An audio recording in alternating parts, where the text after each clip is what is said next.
Okay, here comes a spark and a hit in 3, 2, 1, hit!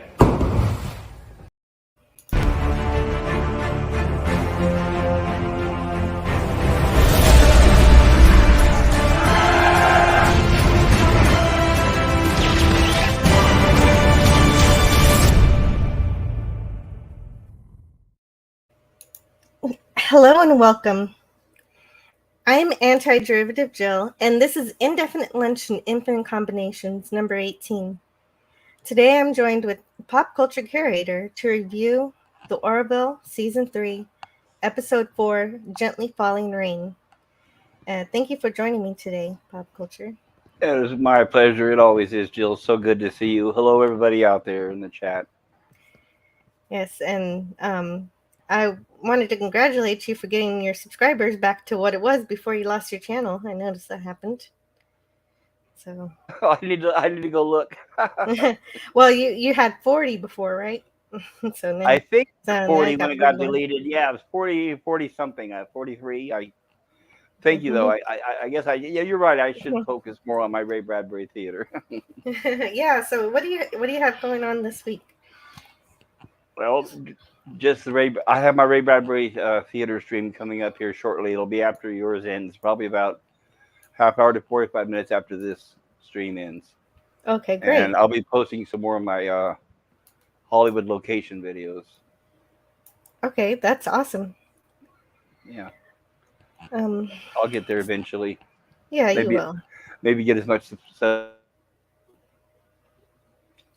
Uh-oh. Did I lose connection? Hello? Are you there? Can you hear me? I can hear you now. Okay. Yeah, I'm sure you will. And hello in the chat today to Bird of Prey 5, Kapla. Hail, Bird of Prey 5, Kapla. And hello to LDG, Tiger Stripes. Hello, LDG, Tiger Stripes. Good to see you all. Oh, yeah. And Gorilla's in there hanging around somewhere. And Gorilla, your bi-weekly trolling finally here. Welcome, Gorilla's Random Thoughts. Yay. Yeah, hopefully Resolute will show up. 5 p.m. Central Standard Time. That would be 3 p.m. my time. I'll see what I can do, sir. And Tiger Stripe says, you use the word trolling. I do not think that word means what you think it means. Yeah, I know, right? Gorilla is great. Anyway.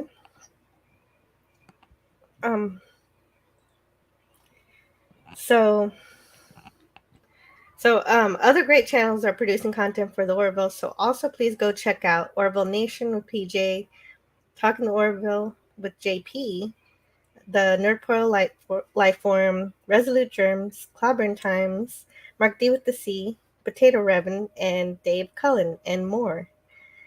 So I really love the Orville, and I want to see a season 4. So even though some part of me wanted to skip reviewing this episode, we're going to do it anyway.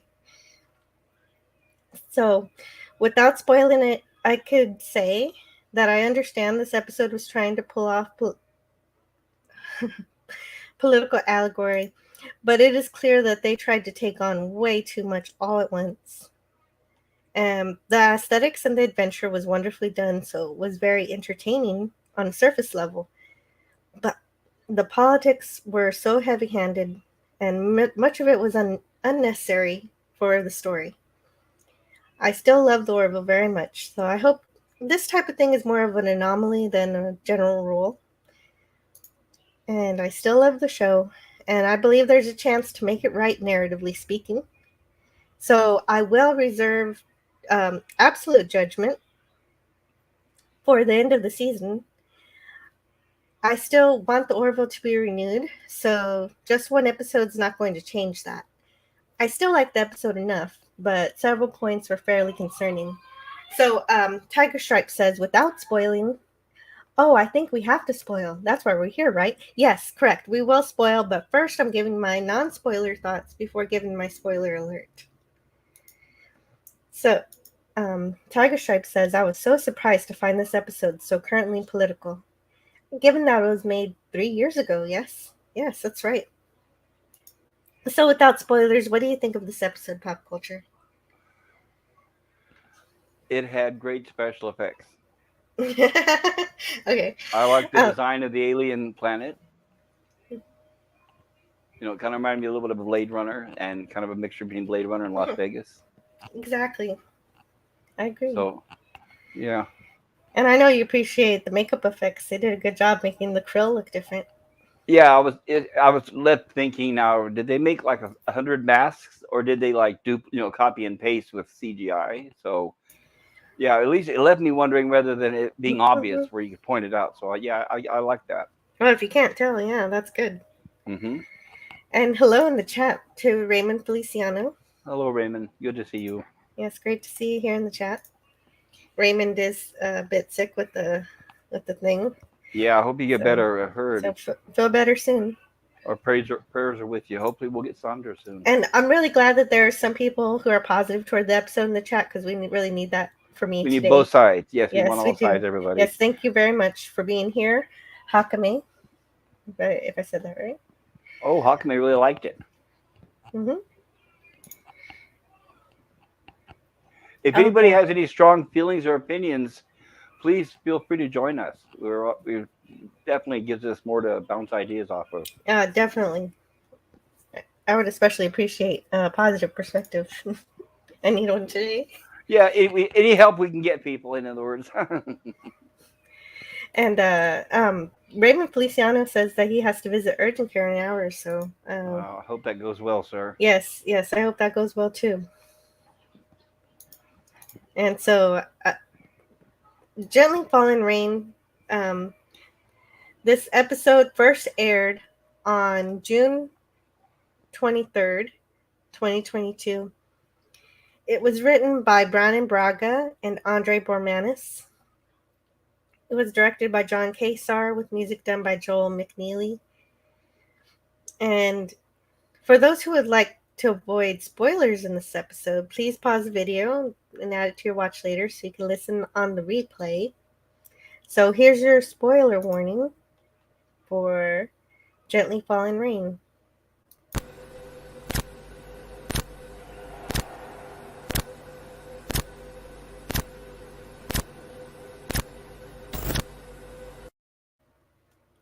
All right. And Raymond said, it was a good episode. I thought the political aspects were understated. Oh, I'm glad you liked it, Raymond.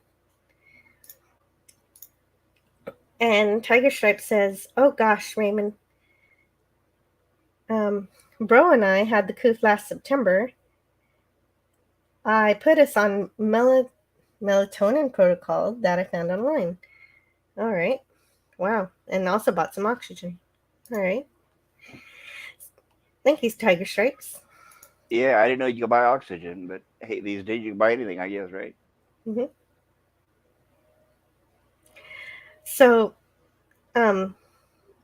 this episode begins with the memorandum for Lisa Baines, who passed away in 2021. She played Spiria Balask in this episode, the senator, the Zillian senator. We'll point her out. And by the way, her name, according to IMDb, she's also in the last episode of this season. So this won't be the last we see of her character.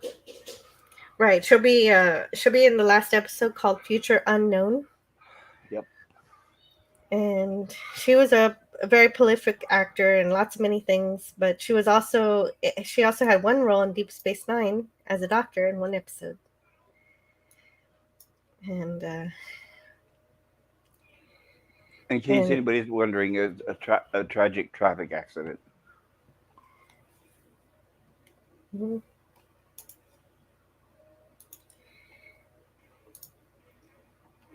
And Hakme says, I still don't like Charly, but overall, I enjoyed it much more than the previous episodes. You're preaching to the crowd, Hakame. Chuckles still hasn't worn on us yet. You know what? All it takes is for them to, if they ever complete her character arc, and show her as a nice person. But I don't they just don't. I don't think they're going to focus on that. Just like, has anybody noticed they haven't talked about who survived the alien invasion? What happened to the children, the classes? All that. Nobody talks about that, right? But oh well. No.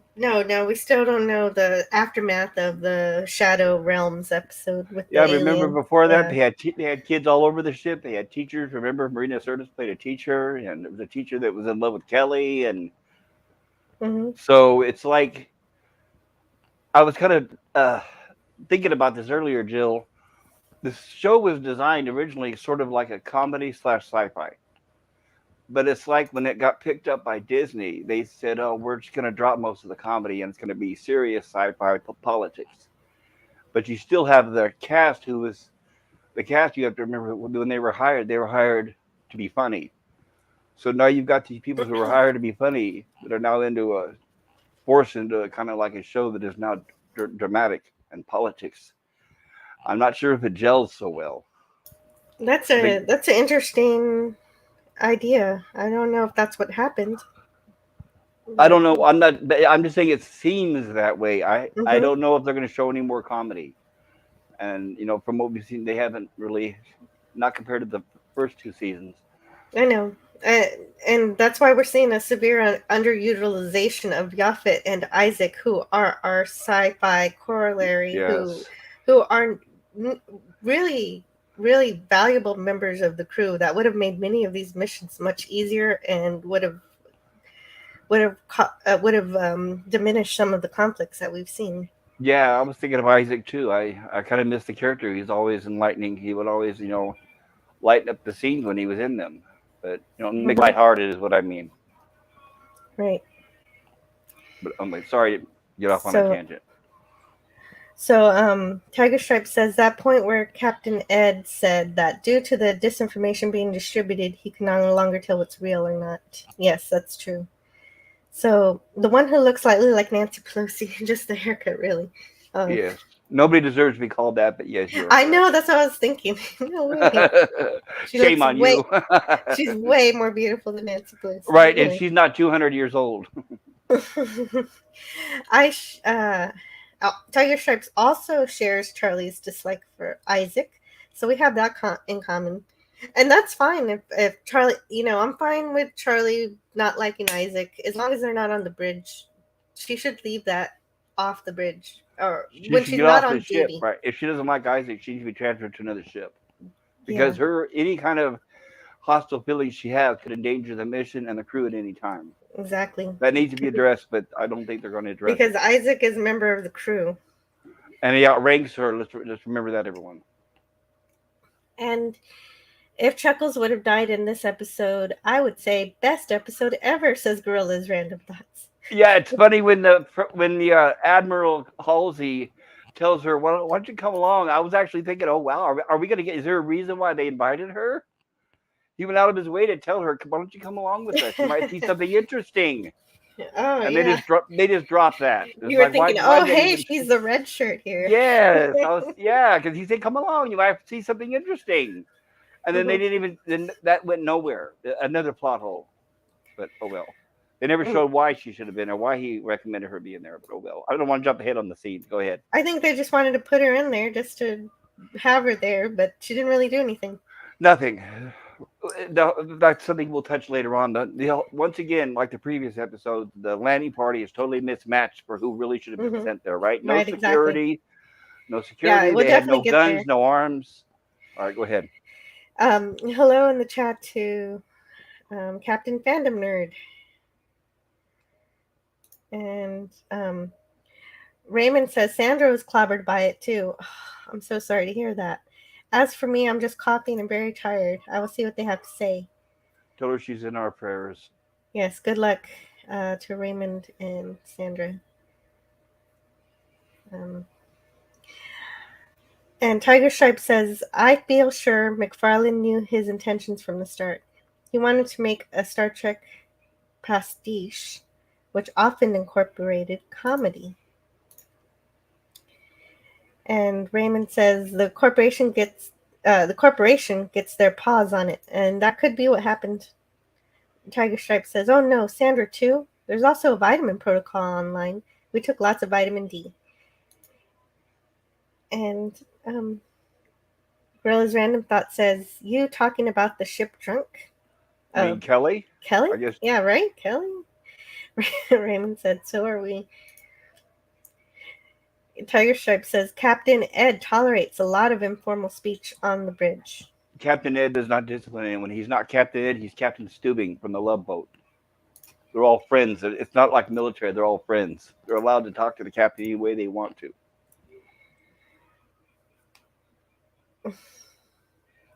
And Tiger Stripe says, "I gotta say, I really thought Charly was gonna put herself in between the Union president and the North." Hey! Think about herself for a change, right? Or somebody else beside herself. That would have been great.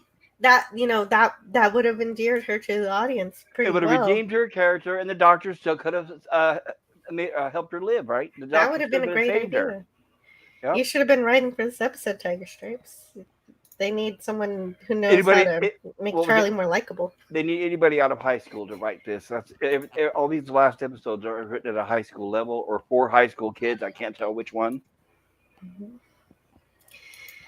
So, you might be able to tell I'm stalling a little bit because it really hurts to have to do this episode because. No hurry, Jill. This episode lacks the subtlety of real Star Trek allegory. And so I don't like the notion that the writers are equating these types of modern political ideas with the Union and krill. Equating or shoving down our throats. How balanced is it to say that the krill is an analogy for all of the United States? Even if they try to make it both sides. It comes off as ham-fisted and not very nuanced. And I do understand it's part of a bigger story arc where the two are expected to come together peacefully. But it's a bit of an ugly notion to begin with to correlate the United States with krill. So I probably won't bring it up too much, but except for just mentioning it here. Yeah, we got to be careful on what we say here, everybody. We don't want to become targets. And I don't appreciate the implication because I never saw a possible post-scarcity society as being anything like the crappy political ideologies that we find ourselves mired in today. I still like the structure and the entertaining nature of the episode and how it was crafted, but I have to be honest that that is what this episode is doing. And rejecting that notion is to be as naive as it is to send just one mid-sized ship to a delegation on krill with their Union president. Unarmed. Yes, they do show more moderate factions of krill who see reason, but I'm not sure why they needed to make this allegory at all. In order to proceed, I have to separate the krill world building from the correlations that the writers are directly inferring, but it is difficult, but I will try. Further, this episode feels like half of one episode, despite its runtime. So, I think we'll see a conclusion. Like I said, the hint that that same lady is in the last episode, that's probably when we'll get our conclusion. Really? You think they're going to make us wait all the way until the last episode? Well, she's not in it until the last episode. I'm not sure, but it just... everything points. Why can't this show expand, their universe expand? Every episode is pointing back towards a prior episode, back to a prior episode. It's like it's so enclosed. Yeah, you know what? It can't expand. I think you're right. At first, I kind of liked the idea of continuity from other episodes, but you're right. It's just going inward on itself. Constantly right. It's like they've ran out of ideas already. So they're just saying, well, what do we do? Well, what do we have? What do we have? Well, in this one episode, we did this. Yeah. Use that. And it's like, well, right. Oh, and Tiger Stripes says, I think what saved the Union president was the fact that his heart was probably in a different place. Yes, that's exactly what I thought too, is that Taleahs knows exactly where to kill on a krill. But since the Union president's not a krill, that wasn't a fatal blow. So I have to ask a question. It's going to be naive, and you guys can shoot me now. But I know a lot of people were getting all giddy because the president was played by Bruce Boxleitner or Yes. whatever. Now, I know him from prior acting in small parts, but what is he known for on the bigger scope that everybody seems to be crying over? Is it? Babylon 5. Gotcha. All right, thank you. You're welcome. Yeah, he's a recurring character. And Gotcha. he's also a Okay. president on that show. Okay, thanks. You're welcome. And Gorilla's Random Thought said, "You said someone looked like Pelosi? Must have been the ship's drunk." Oh, no. Okay. Tiger Stripe says, that was me, to Gorilla's Random Thoughts. I pointed out that her hairstyle was much like Pelosi's. Oh, her hairstyle. Okay, that's not as offensive as saying she looks like her.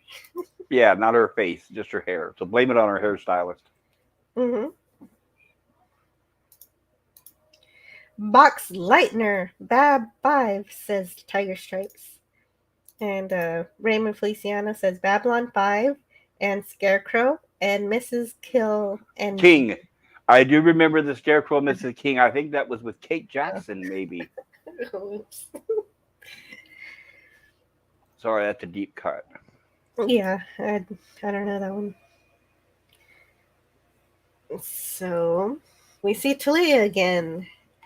We first encountered her in the episode called Krill, in which Ed and Gordon went aboard a krill ship trying to obtain the Ankana, a krill Bible, so they could come to some common ground. But then found out the krill were going to kill 100,000 colonists, so they ended up having to take out the crew, except for the school children and their teacher, Taleah, who assured Ed that the kids would grow up to hate humans. She came back in a wonderfully compelling episode as a human who dated Ed, leading him to be trapped in a krill ship, which is then attacked, forcing the two to work together to survive. Inexplicably, he lets her go, despite all this, in the hopes that the gesture will foster goodwill in her. And this episode is proof it hasn't. So, also, later in the season, we also get the episode Blood Patriots, where the Krill and the Union sign a preliminary peace treaty. I thought that treaty was too easily won, so I do like the idea of having discord with that treaty. But as we see, this episode may take on too many political themes all at once, instead of one at a time, like the Brilliant Majority Rule episode did.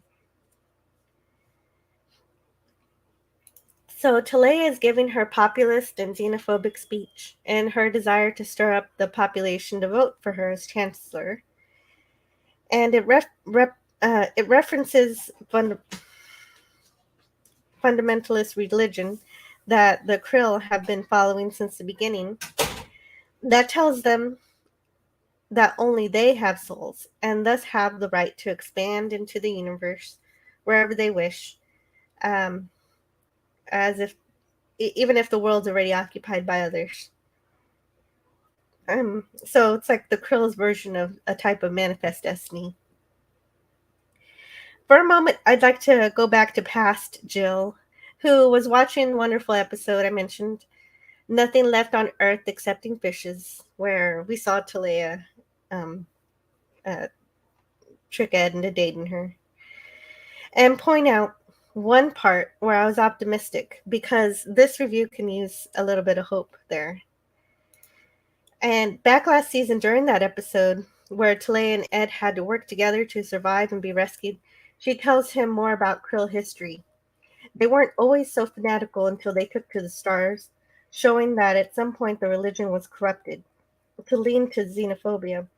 Back during this review, I contended that it would be nice if someday we learned that the true words of Avis didn't support this, highlighting how a good religion can be abused by those in power.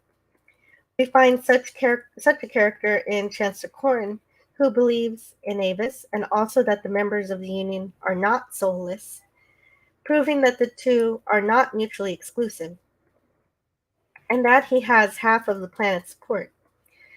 This notion all depends on who is in power. It would have been great if they could have focused a whole episode on this, rather than dragging even more things into it that we really didn't need.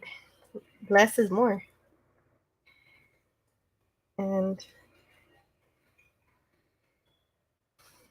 back to the present review, Taleahs says that the current Chancellor Corin will take that away from them with this peace treaty. They'll take away Krill's right to expand wherever they wish.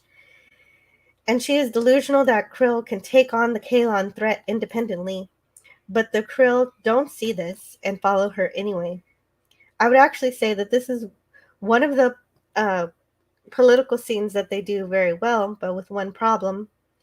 They had to include the line, Krill comes first, as an anagram to America first.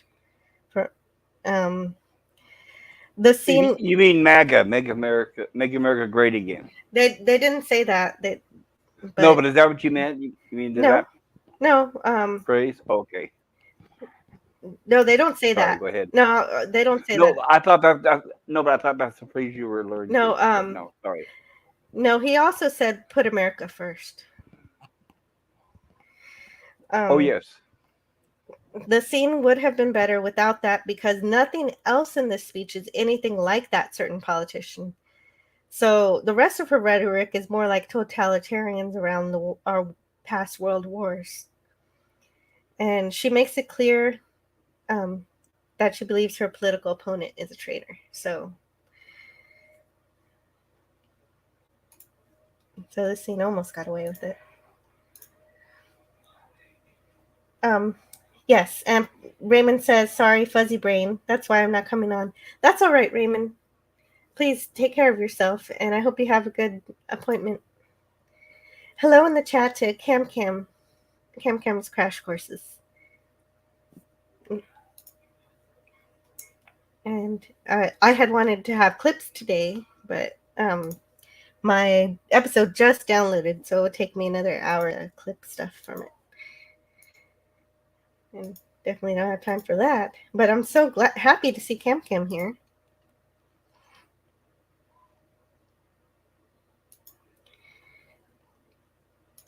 And so then after this speech here, and I think I read on Twitter, Pop Culture, you mentioned how many of these are CGI. I think he said about half are real. Oh, that's great. I didn't know they addressed it. Very cool. Mm-hmm. I just glanced at it on Twitter. Somebody, I don't know if it was Tom or John Kaser who said it. Yeah, they usually call it crowd duplication. Mm-hmm. So then we have this end of this Orphan Annie play, which seemed like a pretty weird choice for a play to show. It is actually typical for the Orville to use 20th and 21st century popular culture as entertainment, so I'm used to that. I think it's maybe in their way of telling us that, hey, we're going to introduce you to an episode about orphans. Mm-hmm. That's exactly what it ends up being at the very end. You do see where it comes full circle. Yeah, so, right. We find out there's a little girl who has a mom and dad, but neither of them choose to be a part of her life. Anyway. And even the little girl celebrates 21st century America. Mm-hmm. An alien girl, yeah. Yeah, as Elaine, I think that wouldn't be good for her strength development. But anyway. Oh well, right? Yeah, well, I guess she's just on Earth now. What I'm not used to is when they use it for political purposes. But of course, a more optimistic person would call all of this world building, which is what I was thinking of at first, which is why I know that.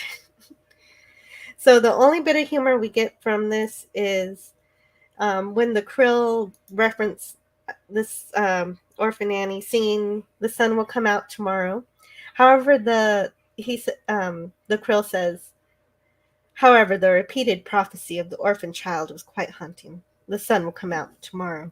In our culture, the sun is a symbol of suffering and death. But aside from that one joke, we find out the real reason to include this play aside from referencing the little girl we're going to see later, is to highlight the Great Depression featured in the play as an indictment against capitalism. And I almost didn't mind that they made the krill still have currency exchange in their world. But at the same time, they also make their merchant, they make it more seedy and desperate than the chancellor promotes here. Here he says it's been stable for tens of thousands of years. And maybe if this entire episode could be about this, so we could see more intricacies about it, that this is just this one city and that they have other cities that are more normal and everything. But we just see this one little piece. I agree. I totally agree with you there. And then we could have had something interesting. That's my main problem with this episode. It introduces a lot of really cool stuff that could be their own a 40-minute episode that, could have presented the krill in a more balanced way. Instead, we get this very surface level And I wanted to mention representation. one thing I really liked about this show that I don't know if anybody else thought about it, but I was very excited to see Admiral Halsey and Sam the barber. I can't remember the bartender what his name is on this show, but you know who I'm talking about, Ted Danson. Ted Danson. Mm-hmm. Right. I was very excited to see them two actually on a mission with the Orville for a change, and the fact that Admiral Halsey even flew the shuttle, I thought that very, very cool. That we wouldn't see them on a TV for a change. So sorry, go ahead. Yeah, I really like that scene too. And Cam says, "Thanks, Jill. Always a pleasure to see you and hear what you have to say." And Tiger Stripe says, "The set is strangely familiar. I think it might be the city walk outside Universal City, digitally augmented." Oh, really? Very possible. Very possible. And Tiger Stripe says, "I love the way the krill pointed out the sun is a bad omen." Yeah, me too. And Cam wishes Raymond Feliciano to feel, "I hope you are feeling well soon." So say we all. And with the full episode, they might have had a chance to make all of that seem more balanced. But again, this one just wants to stuff absolutely everything into just one episode.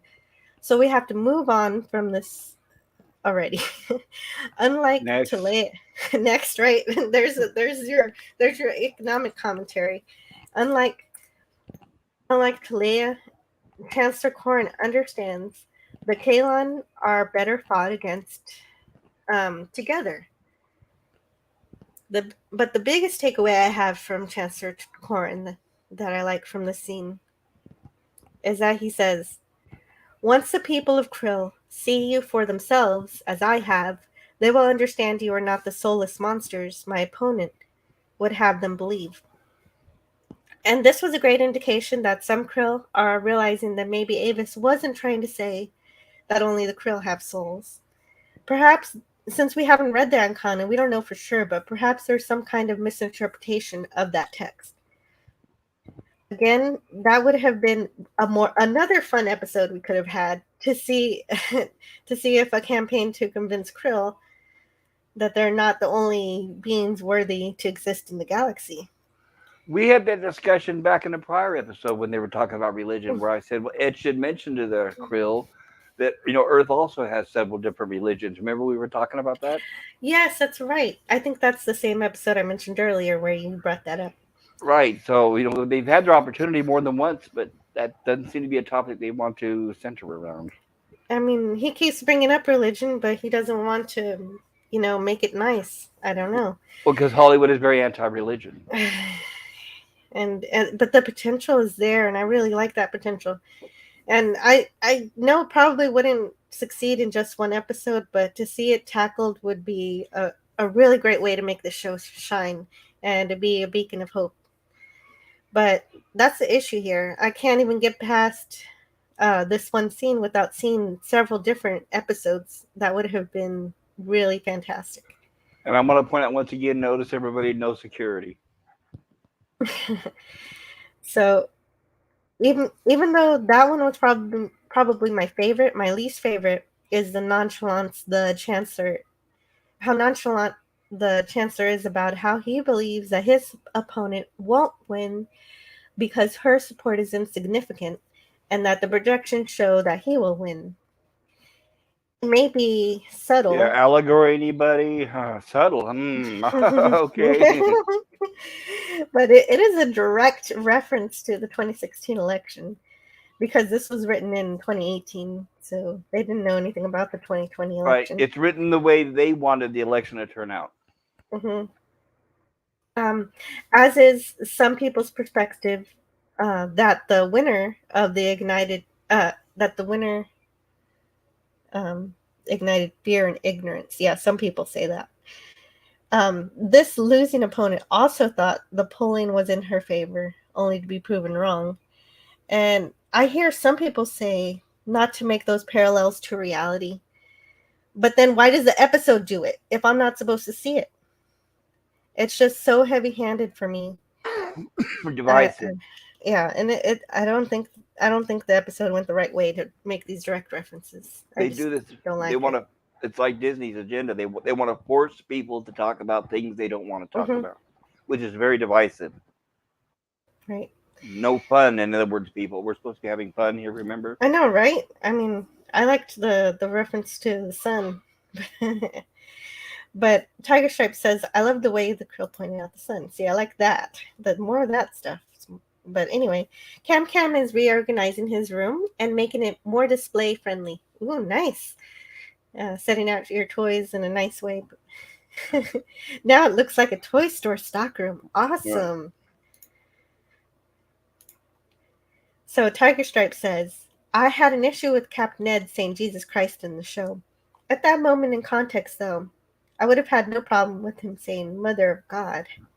And of course, he'll say that term not as a prayer or as words of faith, but as more as derogatory and as exclamation, of course.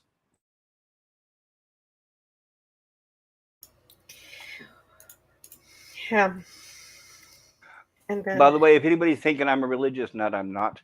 I'm just pointing out trying to cover both sides. I didn't get that from what you were saying either, and neither am I. I'm not even going to say what I am, but I'm not either. Right. So basically, the nutshell, a disclaimer, I guess. Yeah. What you hear, everybody, is not Jill and I's personal religious or political beliefs. We're just only giving our opinion of the show. Yeah, just the opinion and what actual politics are in this episode. Right, and the way we think that they're being handled. So please don't blame us for what you hear. And don't attack. And I respect all religions or non-religions or whatever philosophy someone Same here. To. Absolutely. And so we went. There she is. There's Miss Pelosi. If you want to go back, there she is. I guess her hair does kind of look like Nancy. Yeah, just the hair. She's fine. Right. She's about 200 years younger. Mm-hmm. Okay, so we get a little taste of what a more lighthearted episode of the Orville could have been also here.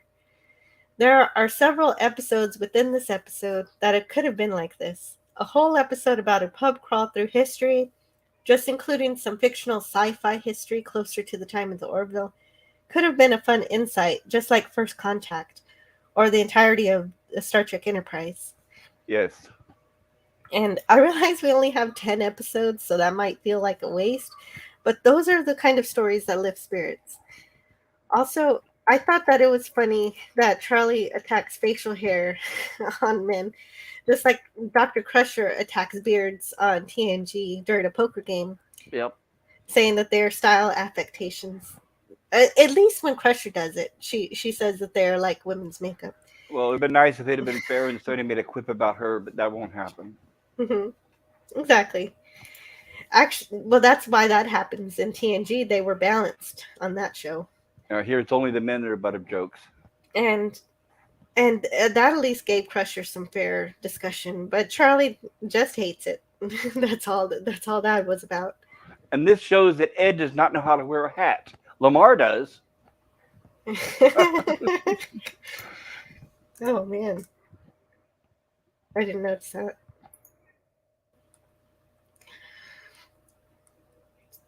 So then we get some hints of flirting going on with Tala and Lamar. And this is the first time we've ever seen this, so I'll reserve my judgment on that and see how their rapport develops over the season. It'll be fast if there is one. It'll be fast. Mm-hmm. I know, right? Claire and Isaac get a whole episode together, but I don't know that we're going to get any more of that character episodes where you focus on two people and just figure something out. Well, look at it this way: the last 2 episodes we haven't had subplots, have we? Right. That's what I'm saying. They're steering away from the comedy. But okay, anyway, continue. Go ahead. I hope you got a shot of Isaac here, right? You got a shot of Isaac here. Of course I do. But I just wanted to mention one thing first. The only part about this scene for me is that they seem to just gloss over her promotion as if it's nothing when Lamar got a super cool episode about exploring the second dimension where his character was allowed to grow, and I believe that it would have been a good time to expand Taleahs' character. So that's yet another episode I see here. That would have been really cool to see. And we already like her and see her as tough and practical, but it would have been nice to learn more about her and, get maybe some new sci-fi discovery to back it up.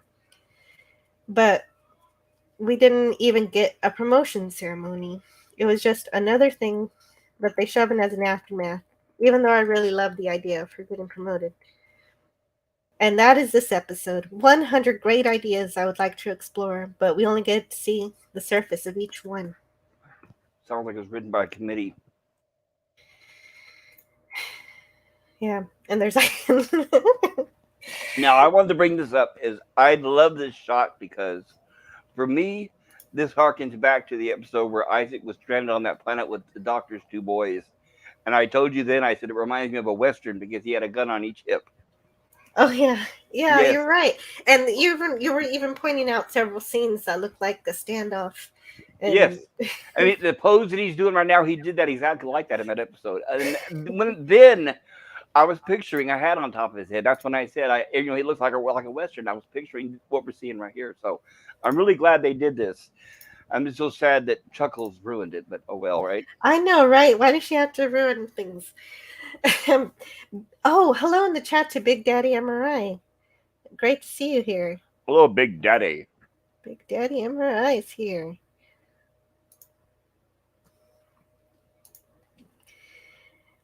He says, my daughter and I just finished season 2. We are going to start with season 3 tomorrow. Dropped in to say hi. And to Raymond Feliciano, feel better soon, my friend. Say hi to Sandra. We'll watch this stream later. Yeah, so wait until you've cool. seen the episodes. Yes. It's great to see you. So Gorilla's Random Thought says, so I was right. It was the trunk. Okay. Tiger Stripe says, that does sound like a very fun episode. Historical pub crawl, right? Heck yeah, right. There's just like 25 different great episodes in this episode. Through time, not set just one era, but through time. Right, through time, and then they get to near future, and then some adventure happens. Near future to the Orville time.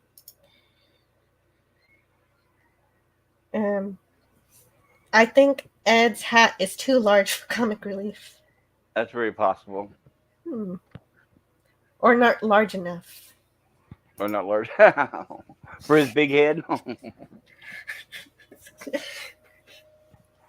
don't know. Tiger Sharp says, I have a little trouble telling her character apart from the previous security officer, to be honest. Right, exactly. We all do. We keep calling her Alara. I know, right? That's exactly why she needs her own episode to set her apart. Maybe they can put her in a different colored uniform or something, or change her hairstyle, right? Or, I don't know, give her something. Well, I'm not the writer here. And it shows that we were very fond of the original character, too. So that's why, for us, it wasn't that easy to replace her. Exactly.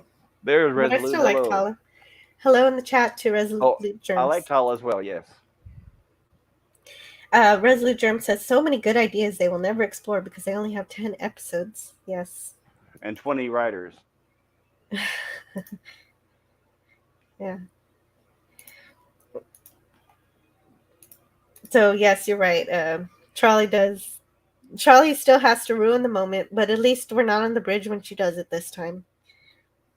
So I'll allow her to have her opinions against Isaac, but as long as they're not on duty, because she's going to do it anyway.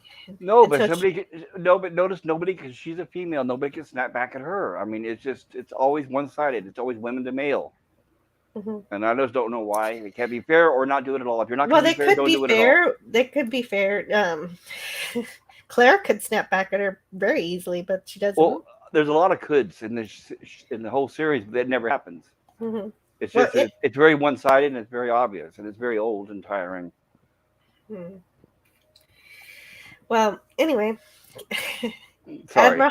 No, it's okay. Admiral Halsey calls Captain Mercer and Commander Grayson about finalizing a treaty with the Krill on the with President Alkuzan and Senator Balask. And they will be accompanying, because why not bring along major union leaders of the Union to a planet of very recent enemies who are All currently the more reason for security. Jeez, right? Who are also currently having a contentious election. Not only that, but why not send along just one ship that's not even a heavy cruiser? On the first watch, this felt exactly to me like the beginning of the episode Shadow Realms, where the audience knows this is a poor idea, but the crew do not. And I was okay with that being in Shadow Realms because that's a deliberate trope in many horror movies. So I thought they were just having fun with horror movie tropes. But that kind of naivety shouldn't be happening in this episode. I agree there. I mean, they have their cute little scene where they're excited about this treaty signing. They're having a good day. And Ed Tiger Stripe says, I have little trouble telling her character apart from Alara. Yes, I agree. And so many good ideas. Resolute Germs says, Claire and Charly will have a Jerry Springer fight by the end of the season. Ding, ding, ding, ding. Oh, wow. Okay, so that is a prediction from Resolute Germ. A very hopeful one that I wish would come true. I will hold you to that, Resolute Germ. We will So see at the end. And if it doesn't happen, it's your fault. That sounds great. That's probably what needs to happen too. It would help, right? Mm-hmm. So, speaking of President Alkuzan, like we mentioned earlier, there is one thing that's fitting about having a heavily political episode, and that is to have an actor from Babylon 5 in it. President Alkuzan is played by Bruce. Do you know how to say his last name? I'm guessing Bruce Boxleitner, from what Tiger Stripe said. Bruce Boxleitner, who played President John Sheridan on Babylon 5. So that's how everybody knows him. Yeah, look at all those guns they don't take with them. Mm-hmm. Right. This is normally when you have right. That's high the force profile. Right. That's the force that should have went with them on the landing party. But oh well. Mm-hmm. Yeah, and we've seen time and again how the shuttle can fit many people. Especially when they're standing up during turbulent rides, like on this show. Mm-hmm. Right. And their security, they can handle it, or they could sit down. They very much should have been on the landing party, just like any kind of secret service. Or maybe the security officer. Maybe Isaac, huh? Yeah. Yeah. Oh, well, huh? Or Tala, or Isaac. Or Yafet, anybody. Somebody. Anybody, right. Mm-hmm. The president arrives on the Orville, and they discuss how the Krill election is going by watching another speech that is done by Taleah, who not only sees the benefit, who not only doesn't see the benefit of the treaty, she sees it as the beginnings of oppression. She hones in on the Union as a danger to their individuality as a species. And I do kind of like what follows the speech because it reminds us of where we left off with Taleah after Ed releases her. For anyone who didn't remember, it said she quit the military. It's a bit of a repeat of what we've already seen, but he says, after you released Taleah to the krill, she quit the military. Several months later, she reemerged as part of a small but vocal opposition to the krill establishment. It didn't really gain traction until the krill started talking about a treaty with the Union. And that's when Taleah's rhetoric started to resonate. And so this is just explaining the what happened between Taleah being a school teacher to being a soldier to being a politician. And Ed shows Kelly this rant that is done by Chancellor Corrin in the scene after this one.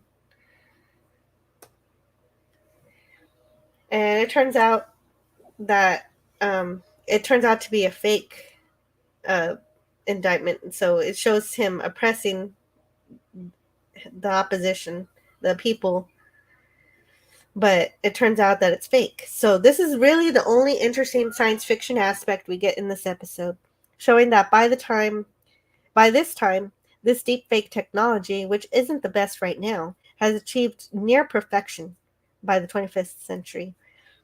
Ed says at times he couldn't tell the difference offhand, and they're called influence operations. I would say there's a very good chance of this technology existing now. Yeah, this is I call it near future technology. Well, from what we've seen on Hollywood, but everything that we see around us and on TV and in the movies is probably 20 years behind what the military has. That could be.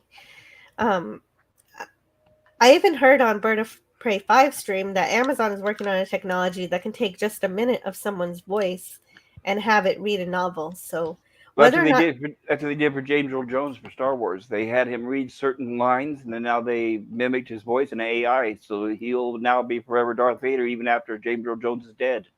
Wow. Yeah, so that's incredible. Sad, incredible, but I think in a way sad. Yeah, creepy. Definitely sad. Yeah, because it can be used for a lot of bad things. Yeah, like this. Whether that technology works with any accuracy now, I don't know. But you're telling me it does. But the potential for doing so is there and realized in this episode. I did also like that they showed that both sides engaged in doing this sort of deception. I think this is the way they're alluding to social media too, and manipulation on social media. Yeah. Yeah, Seth does have a very balanced view of how social media is abused by everyone. And Resolute Germs says, it would have made more sense if the fleet was standing by near the border. Yes, absolutely. Yes, I agree, yes. Such a handsome man under so much ugly makeup, says Tiger Stripes. Resolute Germ says, the minute I saw him, I wanted Blue Sheridan to die. Blue Sheridan. Is that his name, Sheridan? The president? Yeah, the president. Well, yeah, that's his Babylon 5 name. Oh, okay, gotcha. And hello in the chat to Chuck Marble. Greetings, fellow Orvillians. Sorry to join late. It's all right. You're always welcome here. Better late than never, yes. Welcome. And Tiger Stripe says, yes, that point with the disinformation video was the element I related to most in this episode. And Resolute Germ says, this technology already exists and is in use in politics. There you go. And I agree with that. I would argue, if somebody told me it was not, I would argue it. Tiger Stripe says, that's been done before. I remember that actor who played Teddy in AI. He said he recorded practically a whole dictionary. They were going to make a toy, but it was scrapped. I would have bought one. Oh, wow, that's cool. Well, speaking as a fan, the one actor who I always wish would have done that so his voice would live forever would have been an actor named Dick Tufeld. He did the voice of the robot B9 on Lost in Space. and his voice was very resonating and a legend. And I wish they would have kept that because they actually sell replicas a lot. And it's currently has a preset script of his voice saying certain lines. But it would have been nice if they would have gotten some samples from him. But anyway, sorry, go ahead. You don't know who that is. No, that's sorry. okay. That's okay. Some old geese out there might know who I'm talking about. He's the one that said the famous lines, "Danger, Will Robinson, danger, danger." I'm sure you heard gotcha. that. Yes, of course I have. Right, it was his voice that said that. Very cool. Trick Marble says, that makes sense, but perhaps they felt like it might be misinterpreted, like when Kirk didn't want to scan Beeger. Possible. And Geek Flag with Nate knows, hey, welcome. He is the president of the Planetary Union. Why wasn't the chief of security in a full security detail down on the planet with them? Yeah, we've been saying the answer is plot reasons. Yes. Yes, that whole... Right, they're getting to where they're writing the characters like their characters are idiots. Mm-hmm. Yeah, and I don't like it when they make our heroes who are supposed to be the best of the best idiots. That's not cool. That's supposed to be the flagship. Remember that, people. Well, actually, the Orville's not the flagship, even though they're being a couple elevated. times now they've been allocated to had these big important things, right? Mm-hmm. Yeah, because they were given that krill mission, and the Orville just kept doing such a good job that they kept commissioning it. Yes. For everything having to do with krill. Yes. And Chuck Marble says, I thought the dialogue was exceptional in this episode. And Gorilla's Random Thought says, in the words of the Random Menace, it's like a teenage period. Better late than never. Wow, I wish I didn't read that. Shame on you, Gorilla. I have one of those robots, says Resolute Germs. Oh, wow, Resolute. What size is it? Please put the size of it in the chat.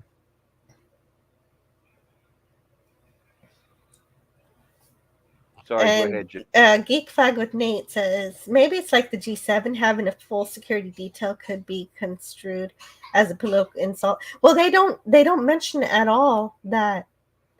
They don't mention at all in... correct me if I'm wrong, the krill never say you cannot have a security contingent, you cannot have extra ships. Nope. They never say that. No, in fact, nobody even brings it up in the episode. Someone at least should say, shouldn't we have some security? Mm-hmm. But nobody even brings it up. And not only that, I think the president and the admiral should be a little more reserved. They're all happy and jolly, like they are absolutely positive everything's going to go 100% their way. They are. And it doesn't seem like it would be that way. They should be a little more reserved, a little more skeptical, in my opinion. But I don't know. I agree. You're right. I guess it doesn't fit the plot. No. That's the only reason. And yes. Go ahead, Jill. With Nate says, I know you're talking about the robot from Lost in Space. And he was also the announcer for Lost in Space. Yes, he was the announcer for all Earl and Allen shows like Voyage to the Bottom of the Sea, Land of the Giants, etc. Resolute says it's a 10-inch cheapo, but it has the recordings. No, nice. I have one as well. Yes, I love it. And Chuck Marble says Boxlighter Leitner was so good as President Sheridan in Babylon 5 that I kind of hoped his president character in this episode would have had a brilliant solution to the dilemma. It was still good to see him. No, he was just fodder. He has a moment. Maybe not any solution, but he has a moment.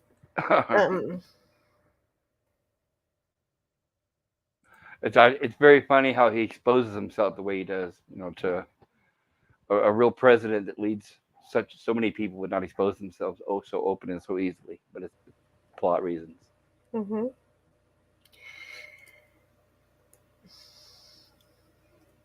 Now, see right there, the krill are well armed. They got 3 ships, so there should be at least 3 Union ships, you would think, but oh well.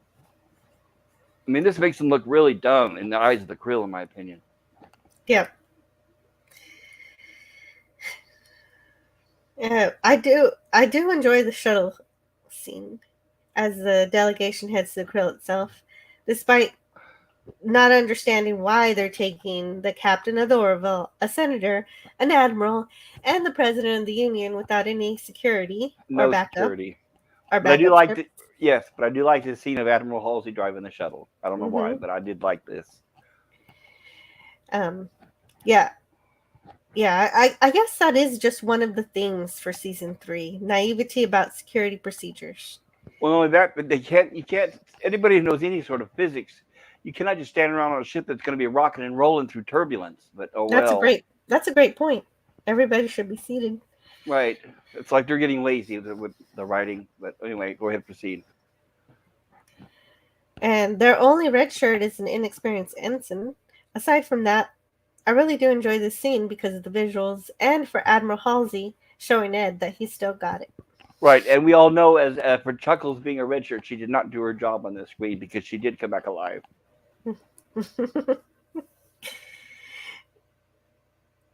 And also, what's also great in this scene is that we get the vast cloud coverage as previously described for the Krill planet. So they do at least remember to add the atmosphere to the planet. Right, which is why it's dark. Yes. So they do live without direct sunlight, and direct sunlight will kill them. Wouldn't it be very, very freezing cold on that planet as well? That is also a very good point. It would be very cold. Nobody's wearing any winter clothes. Nope. In fact, the temperature's perfect. Mm-hmm. Interesting. Mm-hmm. It must be summertime on Krill. Yeah. Like they have seasons with no sun. Yeah. I don't know. Yeah, there's an old song, we have seasons in the sun. Yeah, we have seasons because of the sun. Without a sun, no seasons. Maybe it's like some kind of geothermal heat. Yeah, well, also, our time is based on the sun. I wonder what they base their time on. Mm-hmm. Yeah, the linear time, how they track it. But anyway, that's neither here nor there. Sorry. That's a good point. Satellites. The president says Satellites won't work through the cloud field. Yeah. Well, they could. I'm sure they can do buoys or something. I don't know. Possible, but first you'd have to have the technology and it's another thing. Where do they get their energy from? But oh well, right? There's no sun. Well, they've got freaking space travel. I think they can figure out what time it is. Hopefully. Sorry, go ahead, Jill. I didn't mean to delay. No, that's okay. It's a very good point. That's what we're here for. These ideas that we're talking about would also make a very good episode explaining how the Krill went from under the shroud of darkness to becoming a spacefaring civilization. That in and of itself would be a fantastic story. Or I could have just been in one paragraph, quick line by one of the Krill. By the way, we found it this way. This is how we. One paragraph would have done it. That too, but at this point, I'm desperate for a fun science fiction story. We all are, yes. We miss that, the good old days. So the president says, "Night falls fast. Today is in the past." And this is poetry from a poem by Edna St. Vincent Millay from her poem called Not So Far as the Forest. And they land on the Chancellor's main building. And so here's the cityscape. Kind of looks cool. And there's the Chancellor's building. I don't know if they gave it like a name. That reminds me of Metropolis. Yeah, and some Harry Potter fans are when you go inside of it, they call it the Ministry of Magic. So we'll see that in a minute. Gotcha. Now here's the scene we were all hoping would be for one reason. Yeah. They ask her to come along, and so and I do see I am a Harry Potter fan too, even though I don't admit it because nobody wants to talk about it. But I think the only reason why, script-wise, the Admiral told Chuckles to come along is so that all of them could easily be captured. Because otherwise, she could have gotten away when they were captured. Right. So I think that's the only reason why. Because now it makes no sense within the story and within the plot. But now I know why the writers did it, is what I'm saying. And it would have been smarter to leave her behind to have somebody. Right. Another dumb mistake. Right. Mm-hmm. Right. Go ahead. Sorry. Yeah, another dumb security mistake. So when you enter, you see an enormous statue of Avis, and this is one of my favorite shots because it looks like Avis is going to bring down his judgment upon Charly. And I do enjoy the introduction. Well, I think that the design of that statue is supposed to be why the people not only worship that character, but they fear him. Uh-huh. So that's why he's a very fearful looking god, I guess. So that explains their fear of him, I think. I don't know. I mean, we kind of really need to read Don Connor to understand it. I don't really know. Well, but I'm just saying he does look angry, right? Yeah, he is pretty angry. You're right. You know.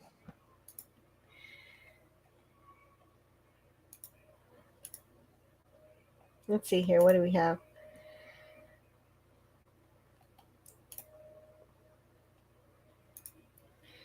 So we have here. Chuck Marble says, some people apparently thought this episode was criticizing the GOP and Trump, but I felt it also criticized the Democrats, Hillary's overconfidence. Yes, I saw that too, and I did explain that in my review, right? I mentioned that earlier, the 2016. Right, well, it did show the Sorry, go ahead. I just don't name them by names, but I did mention those things earlier. Right, you did. That's when we were talking about, and like I agreed, is yes, they showed how both sides of our election here went, but they had it where it went the way they wish it would have went here. They were all, the writers of this show were all hoping Hillary would have won. So that's the reason why this show is written this way. That's the reason why the female wins, and wins the way she does. Then Tiger Stripe says, but then they also show her as being extremely evil, so that's funny. But then it also bothers me that the lizard people, like the krill, have breasts. Science. That's not all. Remember, she's pregnant. Remember, she got pregnant, so that's not all, apparently. I was thinking about that, too. That's quite a stretch, right? So you have a man who got a lizard pregnant, so she has all the right working parts that match with him. Oh, well, plot, throw it out the window. Who cares, right? Mm-hmm. It should be difficult to conceive between those it's kinds two of species. They should be able to conceive. Mm-hmm. Right. Yeah, they're not both mammals for sure. Okay, right, so but they're not going to go there. I don't know. I guess they are. They do have mammary glands. Whatever. Yeah. Okay. Yeah. Gay Clag says, yeah, the Planetary Union leadership was way too trusting of the Krill Supreme Chancellor. I mean, even though he was sure he was going to win, it's an election, and there are no guarantees. Right. And they could have been lying. They could have been lying under the guise that they wanted peace, when in reality they were just waiting to capture the president and his team when they got there. It could have been many, many things. So many, many reasons why they should have taken precautions, but they didn't. Mm-hmm. So Resolute Germs says, them standing is a directing mistake. They wanted a particular shot and said, screw the rest. That's possible, too. You think one person would say, shouldn't we be sitting down? And they could adjust the seat. You know, as you guys all know, anybody has half a brain like a theater, you can have an ascending floor so that each seat behind them is higher and higher, so you'd still get the same shot with them sitting down. Maybe they just don't want to go through the effort. Maybe it's a matter of time and effort. That makes sense.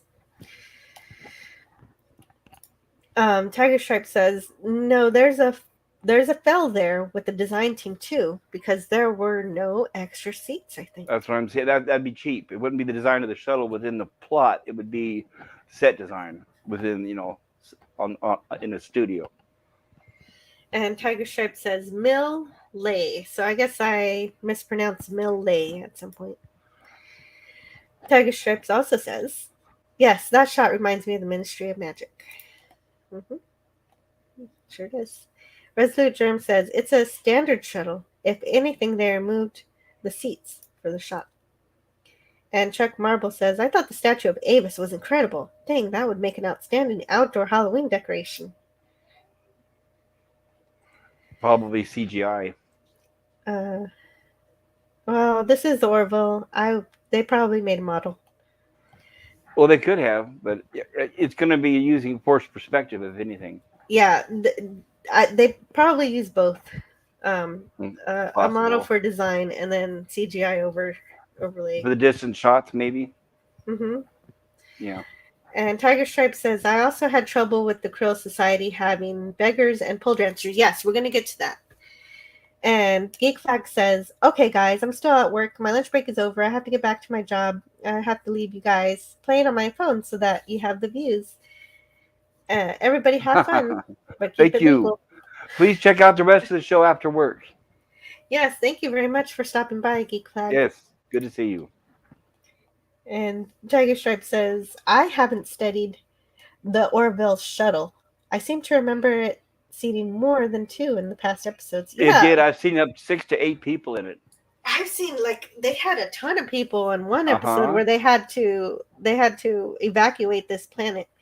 Right. And they had 30 people or something. Right. What we're seeing here is where they've just taken all this, except for the driver or the pilot and the person sitting next to him, co-pilot or whatever it's called. They've taken the other seats out, which I don't know if it makes sense. Yes. Oh, that's okay, Chuck Marple. Yes, I did mention that the krill represents both sides of the U.S. political spectrum, but I wasn't sure why we needed to make that allegory at all. And Tiger Stripe says, I think you're conflating Taleah with Hillary because they're both female. This goes past that, in my opinion. Yes. Actually, no. It's because the whole allegory here is a male and a female, and them against each other. So that's the reason why I brought it up the way I did. And I guess everybody does see it differently, and that is interesting too. Chuck Marble says, just because the krill resemble earth lizards doesn't necessarily mean they actually have earth lizard biology. Oh, hello in the chat to Dalek451. I was hoping to join you, but I forgot until now. But now it's too late. It's never too late. If you want to join us, you're welcome. Sure. Hello, Dalek. Resolute Germs says, it did, Tiger Stripes, and does later in shots of the episode. They just removed them from the set for that shot. Oh, that's possible. I didn't. Okay, it makes even less sense, but okay. It makes sense, but it doesn't make sense. It doesn't make sense to me. I'm already confused. Tiger Stripe says, I get that, but as a science fiction reader, I appreciate a bit of biology thrown into the mix, yes. Or at least an explanation. A small explanation would have been nice. The Orville has a strong history of not explaining the biology of its aliens, so I can't fault them for that, because they've at least been consistent. There's a lot of things they just brush over without explaining, yes. Mm-hmm. Chuck Marvel says, I can understand that, Tiger Stripes. I'm just trying to give them the benefit of the doubt. And hello in the chat to Adega Outlaw. Great to see you. Yes. And Grilla's Random Thought says, the pole dancers were a cure for... Oh, you recommend? Tiger Stripe says, I get it too, but I'd like it if the alien design would surpass the whole Star Trek weird head on a human body standard. Oh, yes. I've covered this before, haven't I? Mm-hmm. You have. I agree with you, by the way. If you're wondering what I'm talking about, Tiger Stripes, I completely agree with you. Mm-hmm. So I do enjoy the introduction of this new krill drink, the Casfid cider, the production of which the krill are very proud of. So they confirm here that the krill do have a method of farming and growing produce. It would be nice, yet again, to see something like that. How do they use science fiction to overcome not having the sun? Mushrooms grow in the dark, so things grow in the dark. Yeah, of course. Right. And that would be fun to see. I don't know. I just, my imagination was wandering during this episode about all the fun things we could see. Yep. Unexpectedly, we discovered that the election is underway. It was yet another severe security oversight to land on a planet undergoing a contentious election. It had been more prudent to wait until the chancellor was reinstated, no matter how confident he was. That's not even hindsight speaking. Those were my thoughts while watching this episode for the first time. I agree. Same here. Yeah, and I think everyone saw it coming.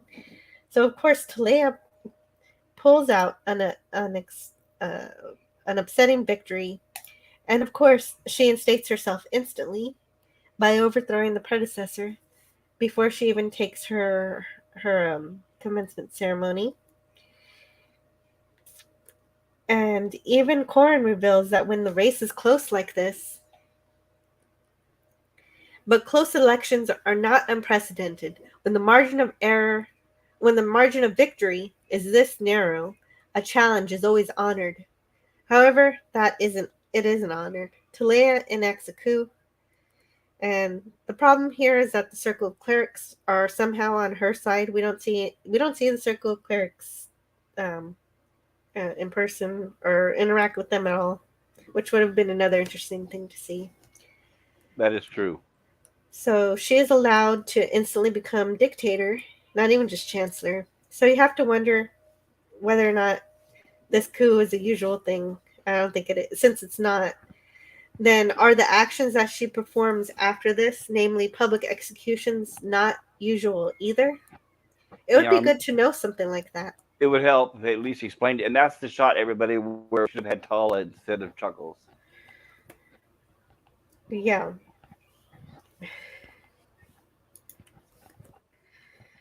It would be good to know that other chancellors do not perform public executions. And so I think that's their way. I think they're just trying to really go over the top when it comes to demonizing the bad guys in this. I think that's why they're saying beheadings. Yeah. Well, they do a successful job of demonizing Taleah. It doesn't make sense because in this technology they could have more humane ways. I know that they're not human, but more advanced ways of eliminating people. But I think they're trying to put a point across. Yeah, especially since they say that krill have souls and should deserve, yes, exactly, better rights. This doesn't jive with that. Or how about doing a prayer for the guy, right? Try to convert him before they, off him, like the Mormons do. Oh, no offense to the Mormons. I'm not. Yeah, I don't know anything about that. Yeah. Yeah, I'm not. Yeah, they're really big into genealogy. That's why they created Ancestry.com, for example. So part of the Mormon belief, I'm not saying anything bad. This is part of their belief. Yeah. But part of the Mormon belief is they can convert people after they're dead. Okay. Well, I know you're looking for strong male leaders. So here's one in the president. And the president says, "We are observers here. You have no right to detain us." And he actually does try to fight back. Where's Ted Danson? And, Ted Danson didn't come. Ted Danson didn't come on this journey. No, okay, just Halsey. All right, got it. Okay. I do consider, I know it may not look like it, but I do consider Halsey a relatively strong character so far, but it doesn't make, he's not very smart. Yeah. But the president of the union did make a show of trying to oppose what's happening here. And he does get smacked for it, but at least he tried. Would have been nice if they had a decoy. Right? Charly again could have done something. Oddly enough, the senator who seems to be Zelayan does not try to help her president when he does that. Speaking of good leaders, actually, when you look at this room, there are enough of our heroes to kind of make a good fight of it, but they don't even... because I don't want to use the right word, but let's just say they're no Captain Kirk. They're very passive. They don't have any weapons. They don't know how to defend themselves. They don't know how to fight. They didn't have any... Yeah, they didn't have any phasers. Right. They're very passive. They're... they're not called phasers. What are they called? Blasters? Blasters, I think is what they're called in the show within the universe. But they're very... I don't know. It reminds me like I would ask them all, you guys born in the 60s? What is this? It's pretty outrageous. Some backbone. It was like I said in the previous episode or two back. This is why I would not trust Mercer as a captain. He would never lead a ship because he buckles under way too many circumstances too easily. Captain Kirk would fight to the death. Any real captain in real life would fight to the death. But oh well. Well, I mean, they should have at least made a show of trying to get weapons on there, even if they confiscated them. At least that would have been good to see. Oh, how about just one small shot Mm-hmm. of one of them trying to struggle with the guard, and they hit him on the back of the head with a gun and knock him out?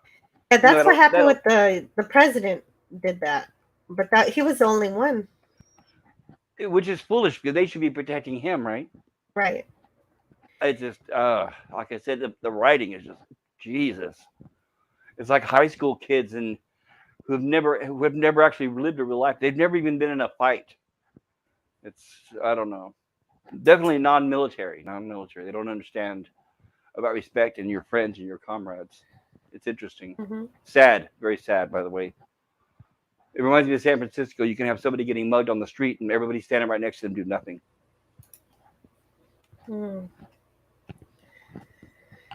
So. Anyway, sorry. Go ahead. That's okay. I'm trying to see where I am in the chat here. And let's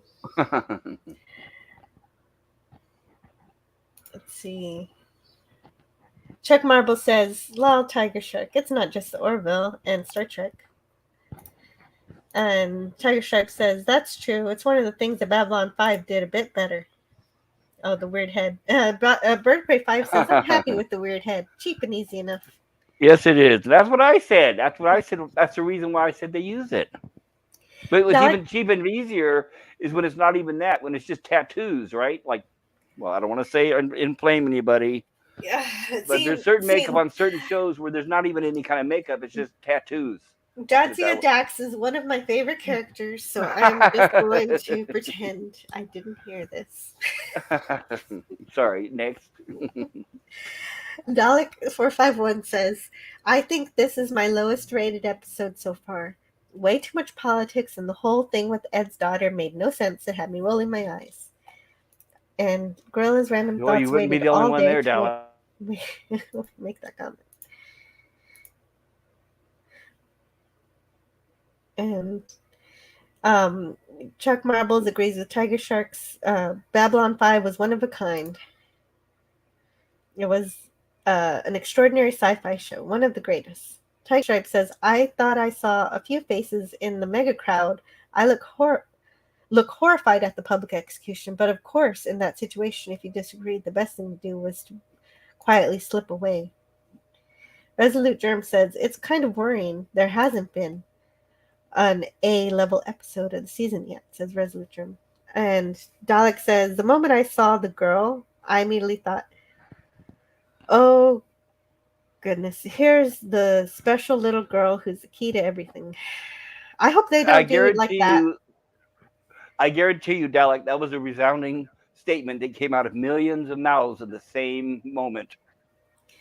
Yeah, that's how they're setting her up. Of course it is. That's Hollywood. That's everything in Hollywood now revolves around that specific plot. So we all know that's how it's going to end. Of course it is. It's going to bring Ed and Taleahs together, and it doesn't matter. At this point, I'd just be happy to get away from the dystopia. So if that's what it takes, it's fine. I don't think they'll do that, but the whole show is set in dystopia now. It started out as a positive series in the first seasons, but we haven't seen anything like that in the third season. Anyway, sorry, go ahead. Well, I saw some hope in the first episode. I thought that was a good episode. I really loved the first episode. I know you might not, but I thought it was really well done. The episode where Chuckles attacked Isaac? Yes, but the end showed some kind of hope. And, it's a lot harder to hate from up close. Unless you get a good smell. Sorry. Well, as long as they're wearing deodorant. I know. And so, Bird of Prey 5 noticed something very interesting. In this scene, Mercer is in shape. Other scenes are clearly post-COVID. Wow. I did not notice that. Even with a generous rating, no A episodes for Resolute Germs. And Tiger Stripe says, "I still enjoy the show and look forward to each episode." Me too. I'm still here for the show. I still love the Orville And despite what's going on, and I'm ready for the next week's episode and ready to hopefully have some more science fiction adventures coming up. The girl will make peace and the mother will die in the end, says Resolute The martyr. Germ. Yeah, the Wow, martyr. okay. I would not be surprised. You're really good at making predictions, Resolute Germ. Well, just look at any Hollywood script. Right. Yeah. Anybody see WandaVision? Anybody? No. Well, this is what we're seeing right here. So Kelly realizes the krill have turned, and she actually does a pretty good job as acting captain here. And Gordon does a great job too with his new expanded helix maneuver, which I would have gotten a clip of, but I just didn't get a chance to. I have a question about that. Okay, his expanded helix maneuver is basically cool. Just spinning really fast. Spinning the ship really fast in a 360 degrees several times. Everybody aboard that ship would be flying all over the place and they would be dead. Anyway, go ahead. Well, I was thinking that, but I was also thinking that maybe there's some kind of, gravity compensation. I was trying to make up something for it. That's total fantasy. Yeah, I that's know. not even sci-fi though, but okay. Magic. No, I don't know if it would be magic. Even aliens, when the crashed ships they found at Roswell, if they exist, people had seats in them. Yeah. I imagine there's a way, but I don't know. They didn't explain it. They should have. They were under the onus of explaining it. Because if it held everybody in stasis, then you wouldn't be able to move at all, right? You wouldn't even be able to move your arm, your eye, your leg, right? During the whole battle or something. I don't know. Oh well, go ahead. Sorry. No, I had that same exact thought you did. And it reminds me too much of Discovery, especially the Discovery, how it goes to warp, where it spins like that. Ugh. It just, I remember thinking that then. It makes no sense, because they don't. The writers, when they write this, they're not thinking about any sort of gravity or physics. They're just thinking, "Oh, that looks cool." But sorry, go ahead. And Chuck Marble says, "I think they call them plasma pistols in the Orville." Very possible. Plasma pistol blasters. Resolute Germ, even with that generous rating, no AA episodes, and Raymond Feliciano says he wonders how Lamar would feel dating someone who could break him in two. Just don't piss her off. And no, you're not getting fatter. Just get used to saying that. Akame says, I thought they were going to take out the new fighter ship in this episode. Well, they did. They did. You didn't see it? It was there during the battle. Tiger Stripe says it's a spiral maneuver. I think if you spin fast enough, you stay in place, like that barrel at the carnival. Yeah. But it has to slow down and speed up. And that's where you would have the problem. I mean, if you would have to be instantaneous in order to keep everybody in place. And you're doing that in your guts and everybody would be smashed inside. Yes, Resolute Germ says if they have FTL, they have inertial dampeners. Yes, I was thinking about inertial dampeners too. Yeah, there we are. Yeah, whatever works. I'm sure that there's a reasoning for it. And I just wish they would have said something about it. Because everybody was thinking it too. Because usually in Star Trek, they'll mention the inertial dampeners. They'll mention this or that. Well, but when the ship rocks, they go flying. Mm-hmm. Right, so they don't have that on Star Trek. Yeah. That's what made no sense when the Discovery started doing it spinning. Even on this show, remember when the ship gets hit or whacked? They go flying. So where's those dampeners then, huh? That's what I'm saying, guys. Plot. It's all for the plot. Well, okay, so during this scene, Charly and Claire and John prepare to enact Directive 21, which shows at least that they have a plan. They had a plan for things turning south, so they weren't entirely unprepared. So once that is prepared, they make their escape by engaging quantum drive. And despite his iron stomach, the only thing that does have an effect from the gravity is Bortus's stomach. So we get to see him get a little sick. And this is where any analogy to reality finally splits off to the absurd, so that I could finally just see Taleah as evil and like nobody currently currently in power or anything, because they just turned Taleah into a straight up villain here. There's no trial given for Corin. She just guts him in front of a crowd of cheering krill. And I need the next slideshow. So let's paste that in here. Go ahead. I'll be right back, Jill. Okay. Okay. And I didn't think that the krill were appalled by this behavior, but some Tiger Stripes in the chat says that there were krill that were appalled by it. I guess I didn't look closely enough to the krill to see that. And no matter how extreme and murderous she gets, there are people in the crowd cheering it, even if some people are appalled, which I didn't see. Now she is more Caligula than anyone else. This was quite a path from a school teacher to this. And of course, it is the biggest sign of a weak leader is when they feel they must murder their opposition.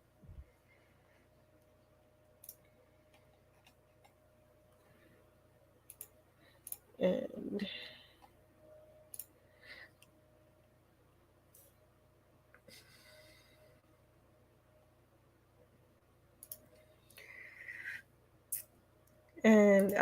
Tiger Stripe says it's a spiral maneuver. If you spin fast enough, it'll be like a barrel. Oh yeah, that's right.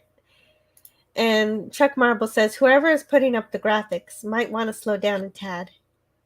One at a time, please. Oh, okay. I'll try. And Chuck Marble says, I thought it was funny that the only bridge crew member that had troubling troubles during the Helix maneuver was Bortus. Yes, that was funny. Oops. Okay.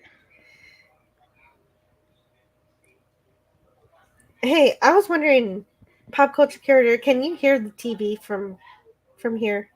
It seems kind of loud to me. No, we can hear it, but it's not discernible. I wouldn't be able to tell you what it is, so don't worry about any copyright. I want to go turn it down though. I think it's kind of loud. I'll be right back. Can you speak for me for just a moment? All right, and I just got back to the mic, so. Okay, great. Thank you. I'm not sure what else she covered in my absence. I just had to use the restroom for a second. Sorry about that, guys. And I don't know which the last comment was that if they have FTL, they have inertia dampeners.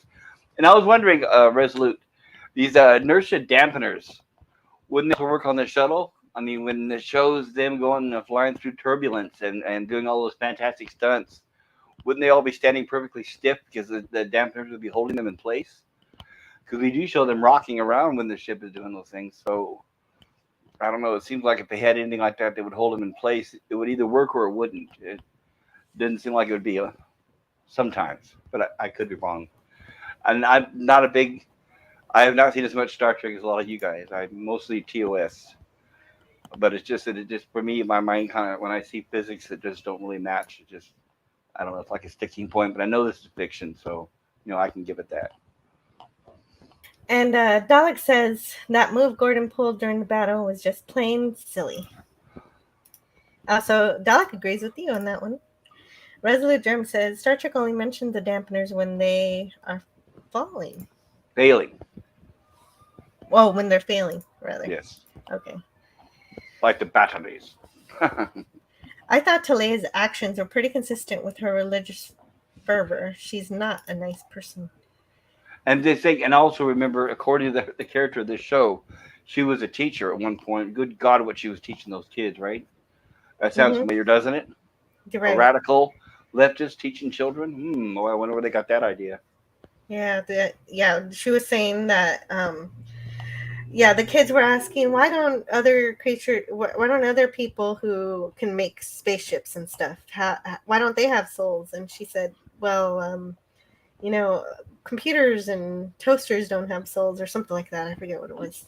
Right. That's another knock at religion, right? Yeah. It was pretty ugly. Yeah. Can't use the term restroom. It's rude. Use the term gelogia. Okay, next time, girl, next time I'm in the store or something, and I say, "Where's your gelogia?" and they say, "What's that?" I'll say, "It's in Karoga, don't you know?" Hmm.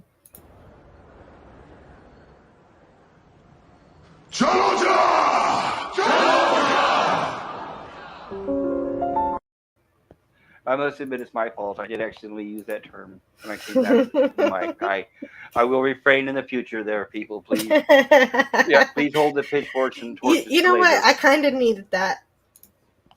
The stronger the turbulence, the more power they need to compensate. So they can't cancel everything. Okay. Okay. So Admiral Halsey and Captain Mercer try to get through the guard through no avail. And now No attempt. Now that she's finally established as a fascist dictator, and only then does she decide she wants to speak with Mercer. And he calls her an uptown girl because they had a history.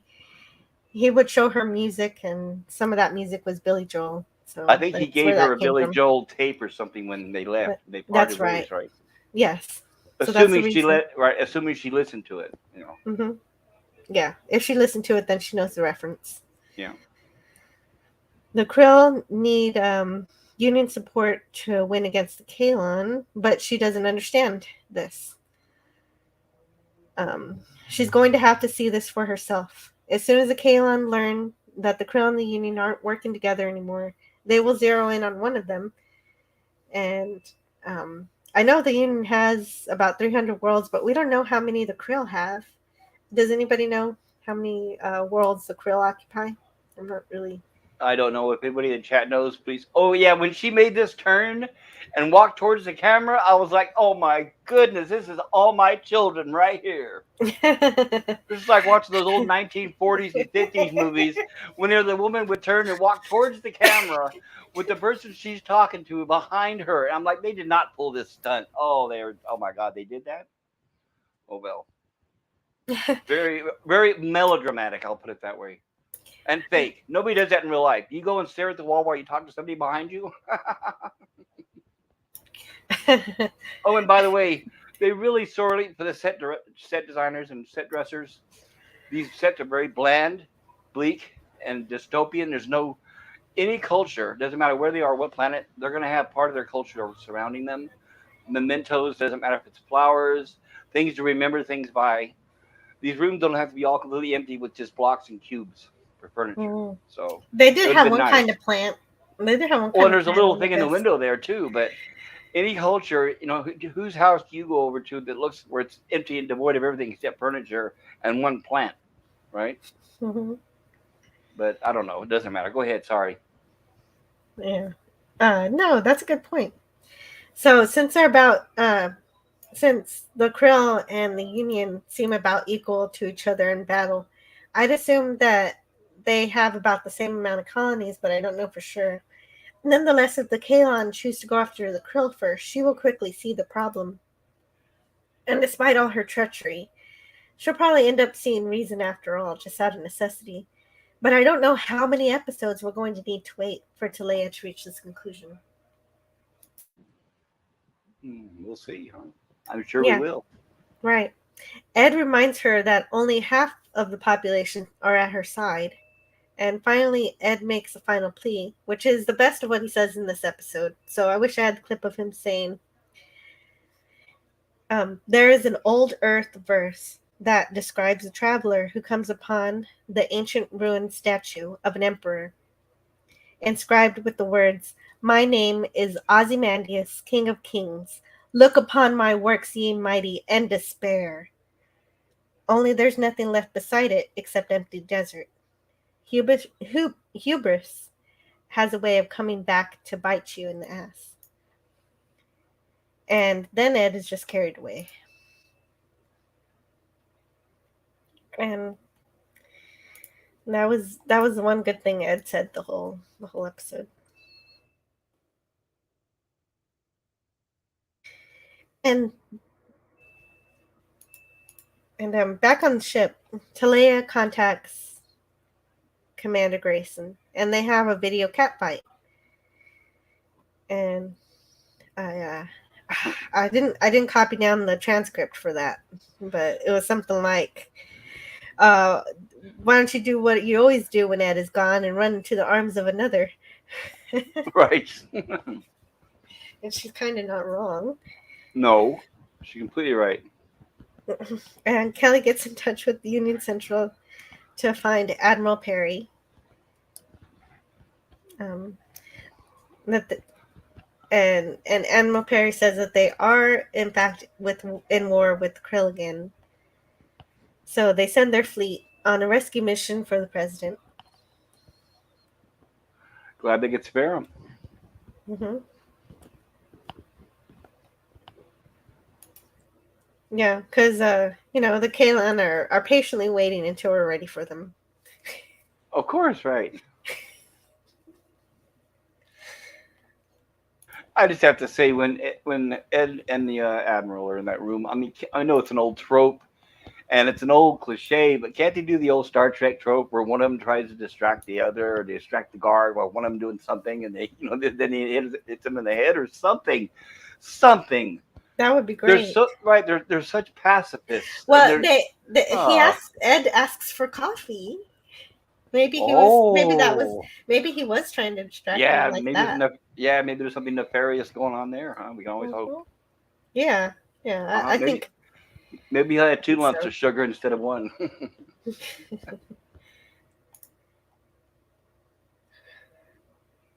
Yeah, that could have been a great fun escape scene. You're right. I strongly suspect the Kalan will show the krill that their hubris is unwarranted. Yeah, me too. I think that's what they're setting that up for, but I don't know why we have to mill about for it. They haven't given any indication of the size of krill space, says Resolute Germ. I didn't think so. Yeah, I don't think so either. I think Resolute's right. And Dalek says, so we all agree there's a lot wrong with this episode. If anybody disagrees, please let us know. Yeah. I mean, there's a lot of people who love the episode too, which is okay. Yes, I'm hearing some people say that it's the bestest ever. So let us know. I'm sorry. Resolute Germ says, I'm betting it all happens in the last 2 episodes. And Gorilla's Random Thought says they should have nuked the krill capital. Whoa. I do have to mention that... That's kind of dark for the Union. It is. I have to mention, though, another channel that I frequent is Midnight's Edge in the morning. Right? Midnight's Edge. All right. And led by Andre. And it was interesting, Andre's perspective of he says that he thinks that this is the worst season ever. He says this is sunken, in his opinion, this is not me, ladies and gentlemen, or guys, he thinks it's sunk so low that it's below current Star Trek. He said Strange New Worlds is actually better. I don't think it's that bad. What? Yes, I know. I was yesterday he said that. I was like, oh, okay. That's outrageous. Okay, I've been watching both, and I can say I do not share that opinion. I mean, I haven't seen Strange New Worlds, so I don't know. But I thought it was an interesting. It's definitely, this season may not be living up to old Star Trek, but it doesn't. It's still better. It's still better than Trek new stuff. Okay, sorry. Go ahead, Jill. Yeah. Wow, Andre. I love Andre, but I don't agree. Tiger Stripe says, I tried to find an answer for how many planets the krill had conquered, but I think the krill are more into exterminating their perceived enemies than absorbing them. Just like the Kalons? And Tiger Stripes thought it was a good episode. And Chuck Marble says, the bestest ever. Sounds like Dictor is in the room. And Tiger Stripe has not watched current Trek. Good. And don't. Dalek can't believe it. I can't either. Resolute Germ says season 3 is definitely a downgrade from 1 and 2, but no way as bad as new Trek. Agreed. I mean, but saying the Orville is better than new Trek is just, that's a low bar. That's a really low bar, and the Orville deserves better than that. I equated the Orville seasons 1 and 2 with real Star Trek from 1966 to 2005. Maybe they missed the humor. And well, it kind of felt at least as good as Voyager, but Because I do have to say it's like the fun this season compared to the other two. The fun has been taken out. mhm.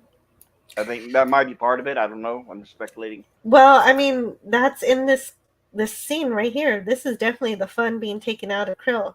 Who wants to see a Krill sitting on the ground begging? So we get to see the Grand Marketplace up close, and some see Blade Runner, and others see Las Vegas, and I think it's a mixture of both. Except for the homeless. I see San Francisco, California, right here. There's a beggar with a cup, indicating the economic system is not as stable as the Krill leadership boasted at the beginning of the episode. And you hear gambling noises. But instead of anybody saying Dabo, they say Domoflock, which is yelled by a merchant trying to sell some food. And this merchant, he is so persistent that he is taking physical abuse until he's finally shoved aside. And we also see arms dealers openly selling to the public. So there's the first arms dealer, and then Right, there's their jab at gun owners. Go ahead. And yeah, it's all a ham-fisted indictment against capitalism. But and just Even though- reminder everybody, guns are not sold that way in the United States. They're legally sold. The ones that do sell them, unless they're stolen. So sorry, go ahead. Yeah. Even though the Krill are about as technologically advanced as the Union, it's difficult to believe that they don't have their own form of matter replicator. Even if they haven't made one themselves, by now they had to have conquered somebody who has the technology and taken it. So all of this pestilence makes absolutely no sense, except for maybe the dancing Krill and the gambling, which might still exist even in a post-scarcity where monetary value is exchanged. However, there shouldn't be anybody begging like this. We get a second beggar here. And they don't explain why things are the way they are here in the Krill Society, which would have been a great episode in and of itself. If they wanted to do this, we needed an episode for it. The only explanation is that they just don't have them for some reason. They just don't have replicators or, Yeah, see, once again, your mind is trying to fill in the plot holes. Don't bother. Yeah. Because that's what I expected from the Orville in past seasons, and that's what I got from the Orville in past seasons. They would give us something, and they would explain why, and they would give us some science fiction to back up what they were explaining. Right, but like I said earlier, it's like they've gotten where they're trying to cover too much ground, and they're just brushing over, a lot of things. I guess they figure we shouldn't stop and think. It's like they're telling us, don't stop and think, just keep going, keep moving, just consume. Don't question anything. Yeah. So, will this ever be asked or answered? I hope to see a science fiction reasons as to why the Krill are in this state. Anyhow, Taleahs Krill, who are guiding Mercer, supposedly to a ship or shuttle, are intercepted by some other Krill who take Ed to another building. We pass by more arms dealers, in case you missed it the first time. Oh yeah, there's some more arms dealers. Bad gun owners. Bad gun owners. He finds out that Taleah had a daughter and that she is his. Taleah has abandoned her child to the care of another, provided only for her material needs. Ed finds out her name and that she's given food and toys, but not much else in the way of socialization. And I wouldn't care about the political situation if I found out I had a kid who had been locked away from everyone and everything for so much of her formative years. I would like to think that I would at least try to take her with me.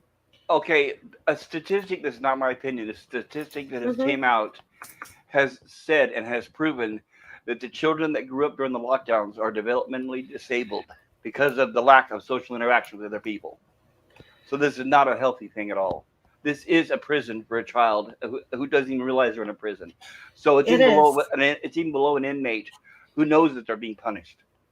Yeah, even at least Ed actually does allude it to being prisoner, but unfortunately, the whole scene is destroyed by what happens in It's seconds next. You're after right. that. Once again, it's like, come on, move along, people. Script, plot, move, next. Let's hope they don't So drag it out to 2 episodes. Jeez. no, the next episode is called "A Tale of Two Topas," so it's definitely gonna be something different. Yeah, we know what that's about. And Chuck Marble says, "I most definitely do not share that opinion. To me, the Orville is far better than CBS Star Rec." Yeah, you said it. Tiger Stripe says, "I won't. I believe what folks have said." Good. Hakame says, "Personally, I don't think the season is as good as the first two, but I would watch this over STD or Strange New Worlds." Yeah, same. To be honest, I'm liking this more than all of the seasons of Picard, which again is a very low bar. Have you Gosh, heard Robert Meyer that's so Burnett? bad. Did you see his tweet? No, what did he tweet? He said that the next season of Picard is going to be the bestest ever. He says it's the biggest TNG reunion since ever, and we're all going to love it. I am not joking. Not joking. And apparently he's serious. Okay, you know what? I did see that. I just didn't want to believe it. Clobbering Times had the best response. He said, "Is it April 1st already?" Right. Sorry, go ahead. No, that's okay. "This episode certainly wasn't fun," says Tiger Stripes. "Yes, I can't imagine a race like the Krill tolerating a street beggar." No, Right, they exactly. They're too proud. Yeah, they wouldn't. They seem too proud, and every other time we see them, that they're proud of their race and that they want them to succeed over every other species. Right, but like what's been mentioned in the chat, they're trying to show capitalism as bad. So they have to shove it in here, even though it doesn't make any sense. They put it in there anyway. Yep. It doesn't. Even though communism isn't any better, by the way, everybody, which is what they're pushing. Communism is even worse. Yeah, So and I never saw the future of Star Trek as anything like communism either. So no, but that's what we're seeing here. And Tiger Stripe says, "But that wasn't that persistent beggar there to distract Ed's security detail?" Oh, maybe I didn't notice that. I didn't understand the reasoning for the beggar. Notice. Yeah. I hope you're right. That would actually be clever. My brain may have been on the back burner for that one. Mm-hmm. Me too. I like that idea. Dalek451 says, "Give me this season of the Orville, no matter how bad it is, over a new track any day." I love how the conversation went to that. Oh, sorry, I shouldn't have brought it up. No, it's kind of funny though.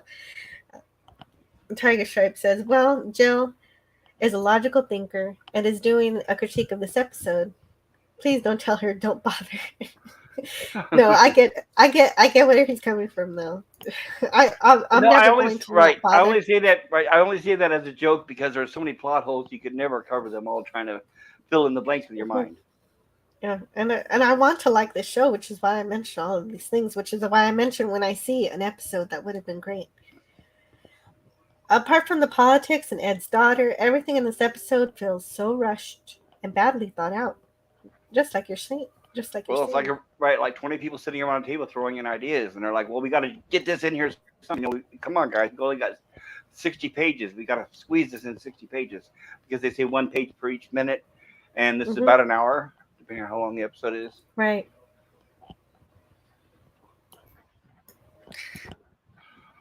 Tiger Strike. Did you read that one? I did miss all the arms dealers in my first watch. And yeah, I had to go by scene to see all of the little things because they were showcasing all of the Krill society in one little nugget there because all we get to see is this one little city. Who knows what the rest of the planet is like? Yep. I mean, we could have had a richer culture built if we could have gotten a whole episode about it. But yeah. Subtext. Thank you for seeing the subtext, Tiger. Resolute Germs said they got the episode times they wanted, but gave up the more important episodes count. I feel like the little girl's nanny cares for her from her dialogue. Yes. Well, she does. Apparently, she's the only one, right? And Resolute Germs brings up a very good point. That's a big kid for 2 years old. Yes. Oh, well, actually, Resolute, I think they're going to cover that. They're probably going to show that she ages. faster than humans. So next time we see her, she's probably going to be considerably older. Agreed. Different actress. Right. Every time we see her, she's going to grow several years. Yes. Chuck That's Marble just a says guess. even Okay. inmates generally get to socialize with other inmates.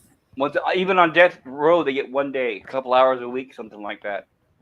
Yes, because it does. But they don't want to talk about that here. They don't. It's like I said. This is written by high school people who don't have any lifetime experience.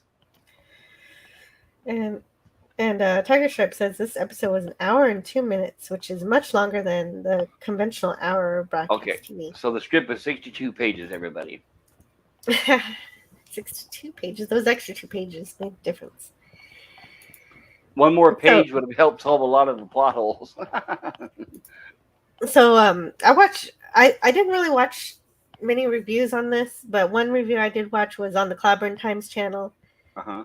But and the Raquel Briggs said that Ed Mercer should have at least said that he wanted to take her with him, and I agree with that. Yes. Oh, yeah, right. That's another thing that I didn't want to touch on until we got to that point. That they paint him immediately as a deadbeat dad. Mm-hmm. The first thing he asks the alien is, "Why didn't you abort the kid?" Then the second thing he does is basically abandons the kid. So despicable for that character is the lightest, easiest way I can explain it. He's a deadbeat dad. He's despicable, and they intentionally wrote it that way, which is their main character and star of their show. It's just I'm overwhelmed why they would write him in such a negative light. Even if they say, "Well, we're going to redeem him later when he goes back and gets the kid, and she's the star of everything, or the save of everything," doesn't matter. The way he handled the situation is despicable.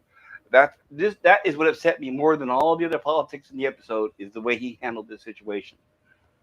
That's the part that made me dread this, even us doing the review this today. Yeah, How much it upset me. Right, and this is not how Ed used to behave. That's what I'm saying. The writing is all over the place, depending on what writers are. This is. I know it says Brandon Braga as some other guy, but we all can tell this is a committee writing, and this is for political reasons. Mm-hmm. Yeah, and this I have is not to say, Ed Mercer. And one of the things that made me just totally scratch my head is, and I'm going to try to repeat this verbatim.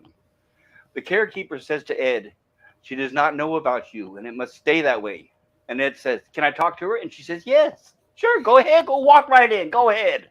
Well, I guess maybe she thought that he would honor her request not to tell the little girl that he's her dad. No, actually, no. Ed would have respected the request from the lady and not asked if he could talk to her. That's what I'm saying. It's just his anger, his arrogance and his stupidity was just front and forced. And her just saying, "Sure, go on in." It's like, what? Are you kidding? What did you just say, lady? It's like, I'm sorry. It made no sense, and it upset me the way the writing is so juvenile. And it's like, it's like one line was written by one writer, and then the very next line was written by a different writer, and the next line was written by a different writer. Anyway, go ahead. That's what I hear the common complaint about Discovery and Current Trek is they seem to forget what they've written the page or two before, or the episode before, and that's what I see all over this show. Yeah, there's inconsistencies within episodes on that show. And so there is here. I just gave an inconsistency in one sentence. Mm-hmm. Well, anyway, anyhow, sorry. Go ahead. That's fine. I appreciate it.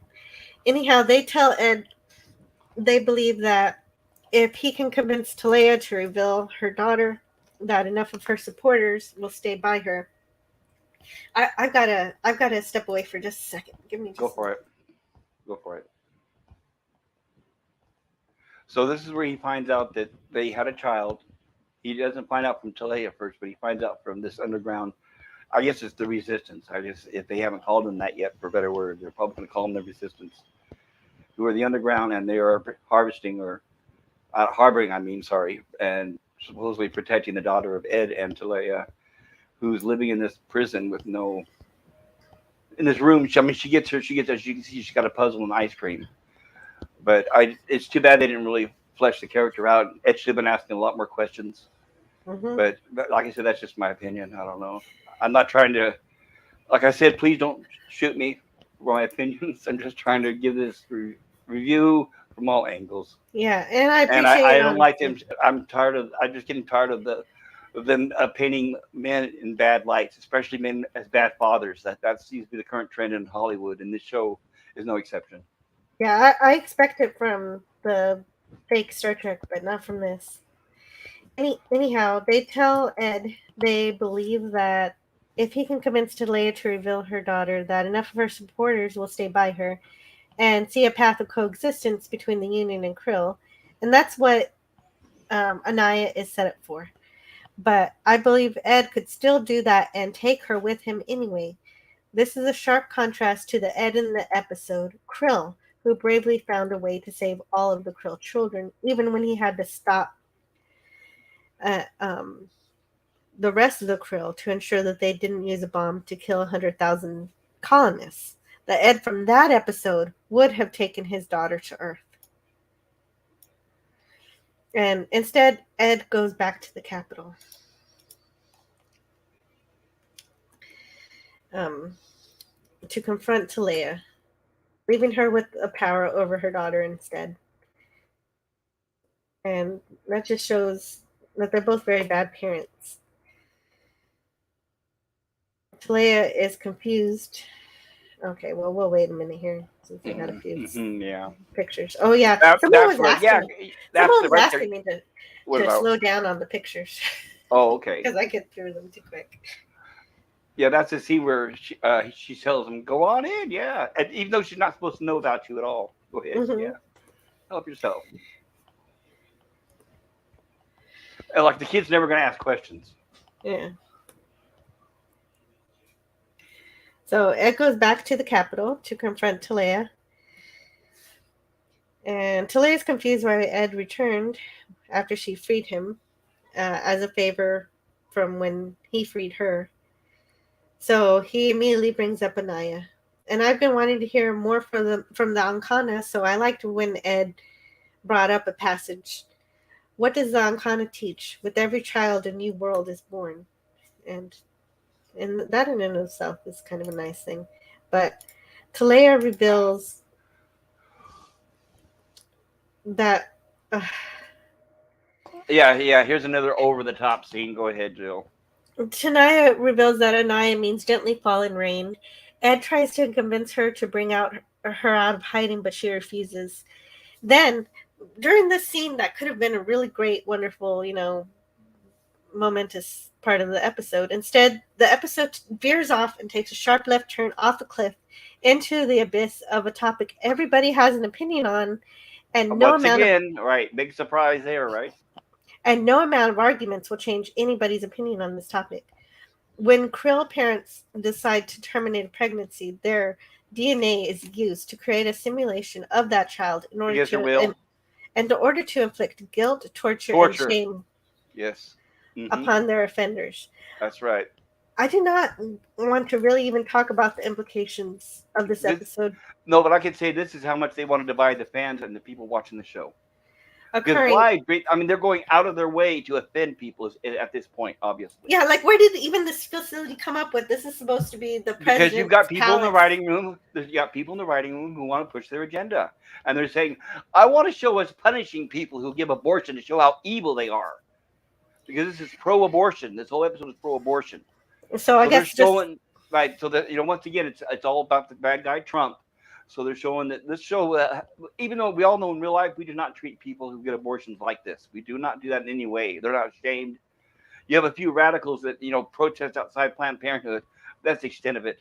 But they're going to go way over the top and show anybody who is anti-abortion is evil, and they are constantly tortured. And it's just, like I said, they're intentionally dividing the fan base, which is foolish. I mean, it's like telling it might as well be Disney saying, "Don't watch our show. If you don't like our politics, don't watch our show."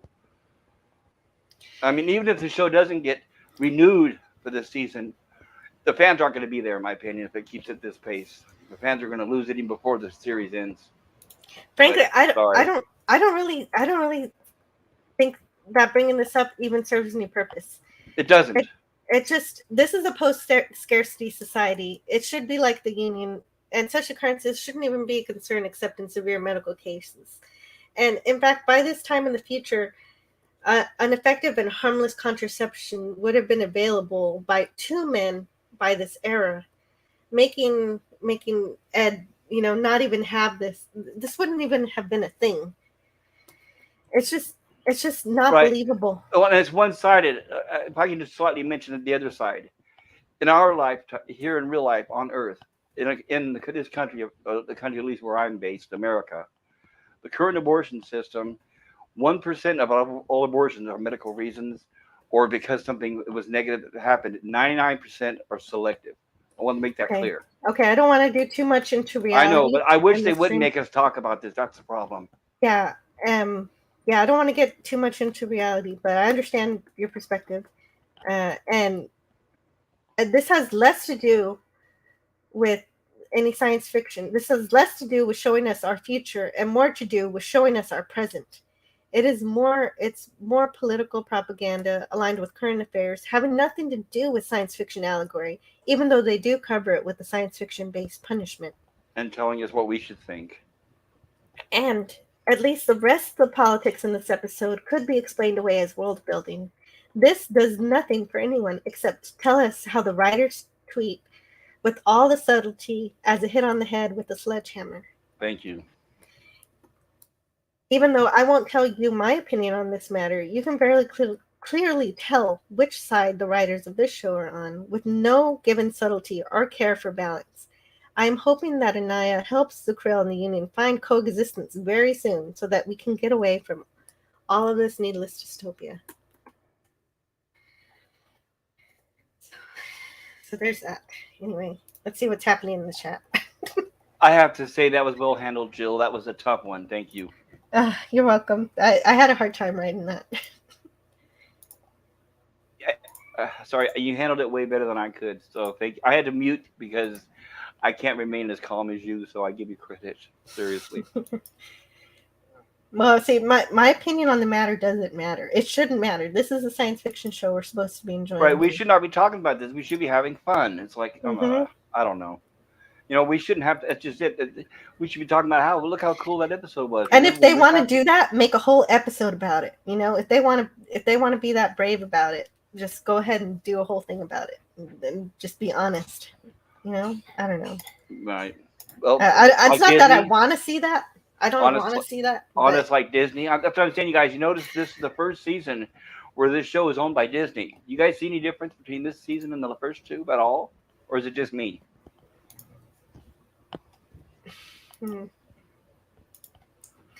That's an interesting point. I was hoping that Disney didn't have anything to do with this season. You so told you possible a coincidence? I mean, the agenda fits 100%.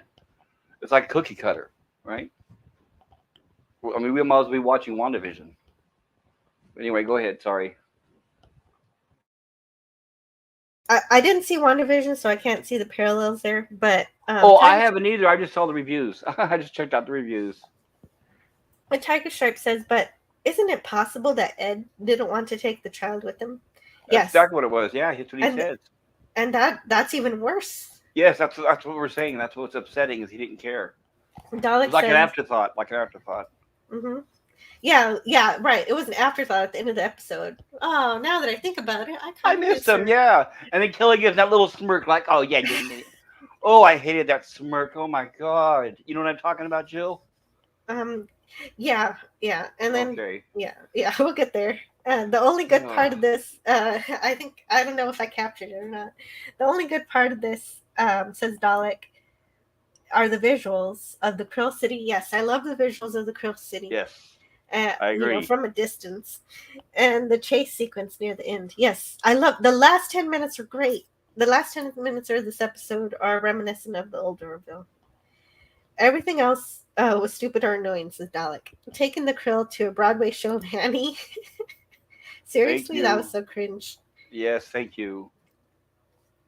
And Hakame says, I took it as you could talk to her, but not tell her you were her father. Yeah, no, I did. That makes no sense because the lady's that quoted, she doesn't know about you at all, pretty much.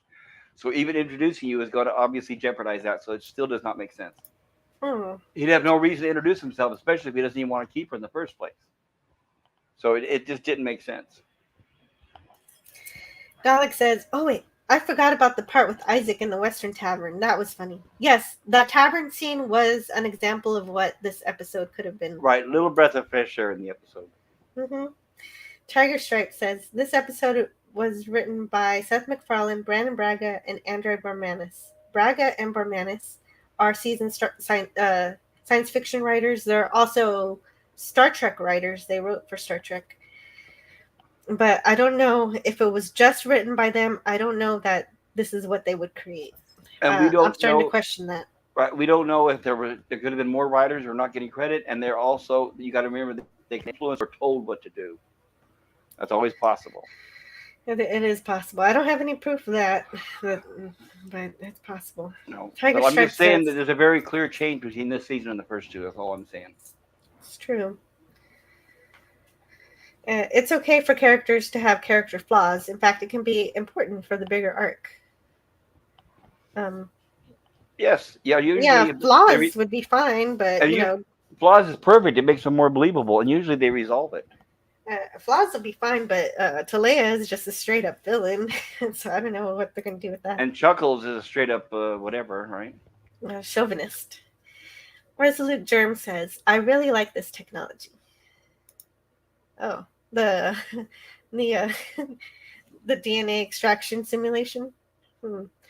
Dalek 451 says, "Oh my God, what the hell are they thinking when they did this horrible scene?" Yeah. And Ed acted like that when he saw that. Tiger Stripe said, "I thought this scene was interesting. I understand that women can feel tormented by their decision even years later. I didn't see this as an anti-abortion message." No, I said pro-abortion. Yeah. I'm not for either side, but this scene felt out of place. Exactly. They were in the chancellor's, like essentially the Oval Office. They're forcing people to discuss these topics, which we don't want to do. We don't get into this show to discuss this stuff. Yeah, who has a prisoner sentencing chamber right next to the Oval Office? I mean, that just doesn't make any sense. Also, statistics can be and are often manipulated. That is also true. Yes. By the end of the year, that will be real. Wow, this is what the comedians would call a tough room. Yeah, I guess so. Well, no, normally I'm the one who's in love with the episode, and Pop Culture Curator is the one tearing it up. But now we're kind of both on the same side here, so it's I'm kind sorry. of messed up. And I try to remain neutral. I try to talk about both sides. Yeah, you do. You do a great job of that. But when it's leaning one side only, it's very difficult because then it makes it sound like I'm only on the other side.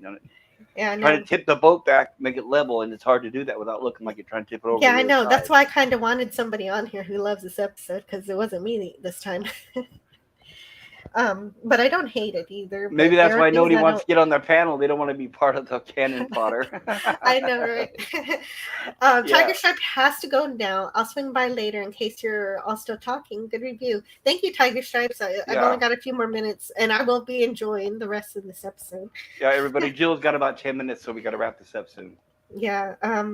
Well, I might go a little bit over, and that'll be okay. But I'll be okay. I'm getting through it. So finally, after all of that, we get our lovely and daring rescue scene, which is joyful and welcoming respite. We finally get to see that Directive 21 involved John Lamar and Dr. Finn to form a rescue duo to save the landing party. Which is the most illogical, far-fetched idea you could pick. Oh, yeah, right, with the lowest of odds of it working, but okay. Mm-hmm. Sorry, but okay, I was just so desperate to get over everything we just saw that I was. We all were, yes, we all were. This is fine. It also involves these two little balls that flash a light that harms the krill. It blinds them temporarily, the light, right? Yeah, that blinds them temporarily, giving the delegation a chance to escape. Yes. And my reasoning here is that Dr. Finn and Lamar were kind of like the two hobbits getting through Mordor during the battle, because the krill forces were so distracted by the battle, And so that's why I could make sense. It could make sense to me that Lamar and Claire could slip through the cracks. Oh, because it's interesting because I had not seen The Hobbit, and that's why this scene did not make sense to me. Uh-huh. Okay. That's where I get that. That's where Yeah, I I couldn't figure out explained why, it away. but yeah, I couldn't figure out how they got there that easily and quickly. Yeah, and So of course the shuttle was cloaked. So I mean, normally they have sensors and stuff even when it's cloaked. But if all the Krill forces are fighting all the Union forces, you can kind of see maybe all the forces were concentrated and Claire and so they were just distracted, and Possible. so it's possible. And I'm just going with that. That's fine. And I forgot this scene here where the Union president is killed by, well, not killed, but stabbed. Yeah, stabbed. Taleahs stabs the president. And, just in time.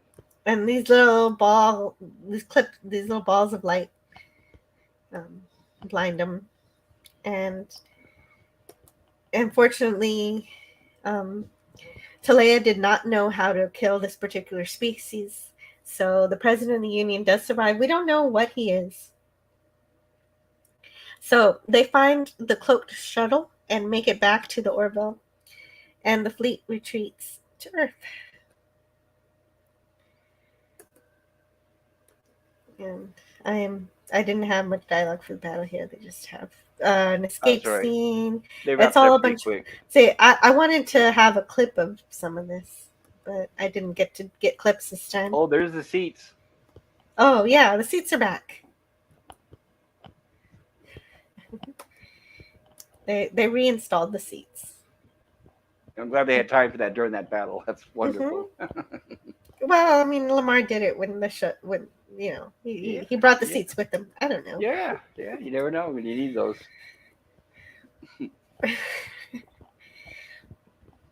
So Ed ends the episode more concerned for his daughter's safety than he was when he was on Krill and could do something about it. Yes.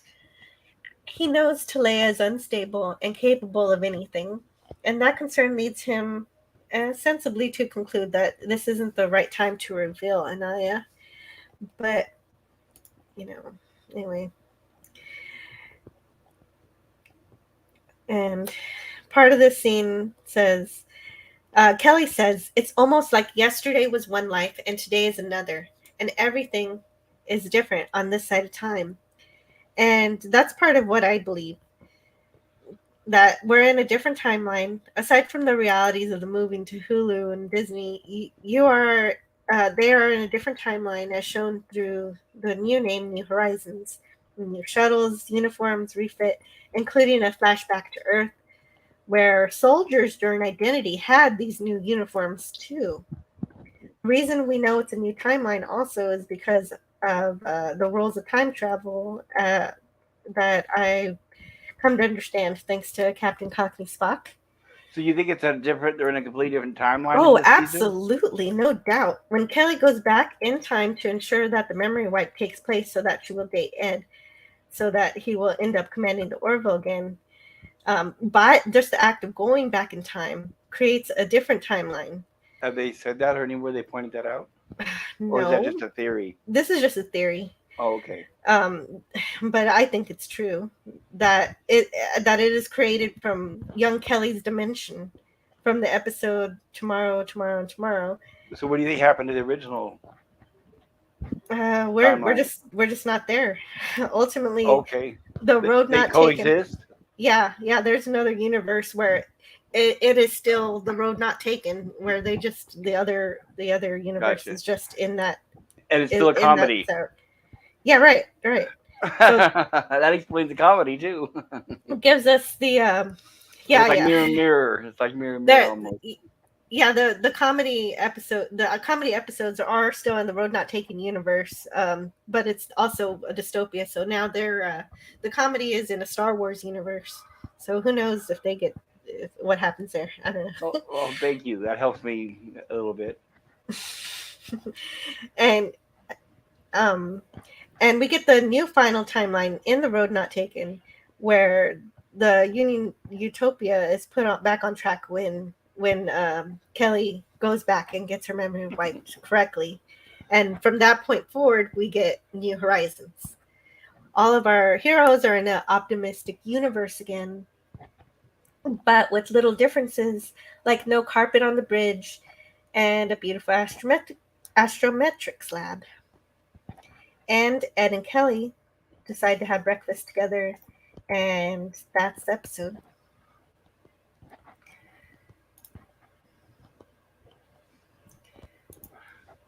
So, It pretty much wraps it all up pretty quick.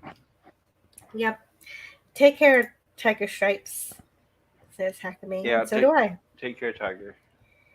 And Gorilla says, so how many died to save 5 people? Very good point. Very good point. They sacrificed a lot to save the president, the senator, and Captain Mercer, and Ensign Charly. Right, and they wouldn't have lost anybody if they'd have taken precautions, right? Well, correct. Uh-huh. Chuck Marple says, perhaps the shuttle seats fold down like an SUV. So in that shot where they were all standing, I guess maybe they were standing on their knees, standing on the seats. I don't know. And Hakame is laughing at Dalek. Dalek says, this is random, but I just looked outside and there's a rainbow. I mean a real rainbow, not the flag. Nice.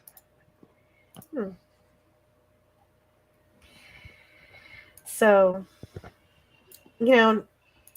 despite having objections in this episode, this episode just barely achieved enough subtlety for me, where I want to see more episodes. But that in and of itself is the main problem with this episode. It feels like the fantastic beginning to about 100 great Orville episodes, if only they would hone in and focus on one allegory and, expand it to something meaningful and significant.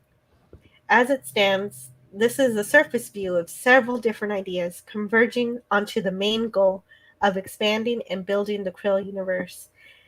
That itself, I do like and appreciate, even if the analogies to real life are disturbing and concerning. Even though it's an hour long, I feel like it's one half of an episode. I'm not against story arcs, but it seems like the Orville is picking up the bad habit of modern screenwriting of starting too many plots so loosely that they might not be able to wrap them all up by the end of the season. I have some hope and faith that they will, because Seth has never been one to leave us with a cliffhanger at the end of either seasons of the Orville. So given that love I still have for this show, I will be generous and give this one a 7.5 for its absolutely fantastic visuals and setup for the wonderful last 10 minutes. It is my first review for the Orville below a B, because it has built up such amazing goodwill for me over the years. And we'll see if it picks up in the next episode. So, Pop Culture Curator, what are your final thoughts for this episode? I like you, Orville, and I've liked it from the beginning. Mm-hmm. I miss having fun.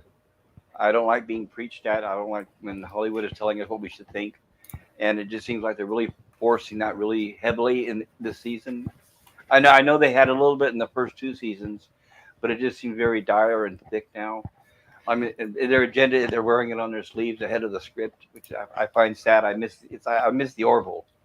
It's like I miss Star Trek when I see the new Star Trek. I miss the old Star Trek. Well, I miss the old Orville, I guess. And if I have to give, I'm sorry, but this would be the first episode I have to give it an F.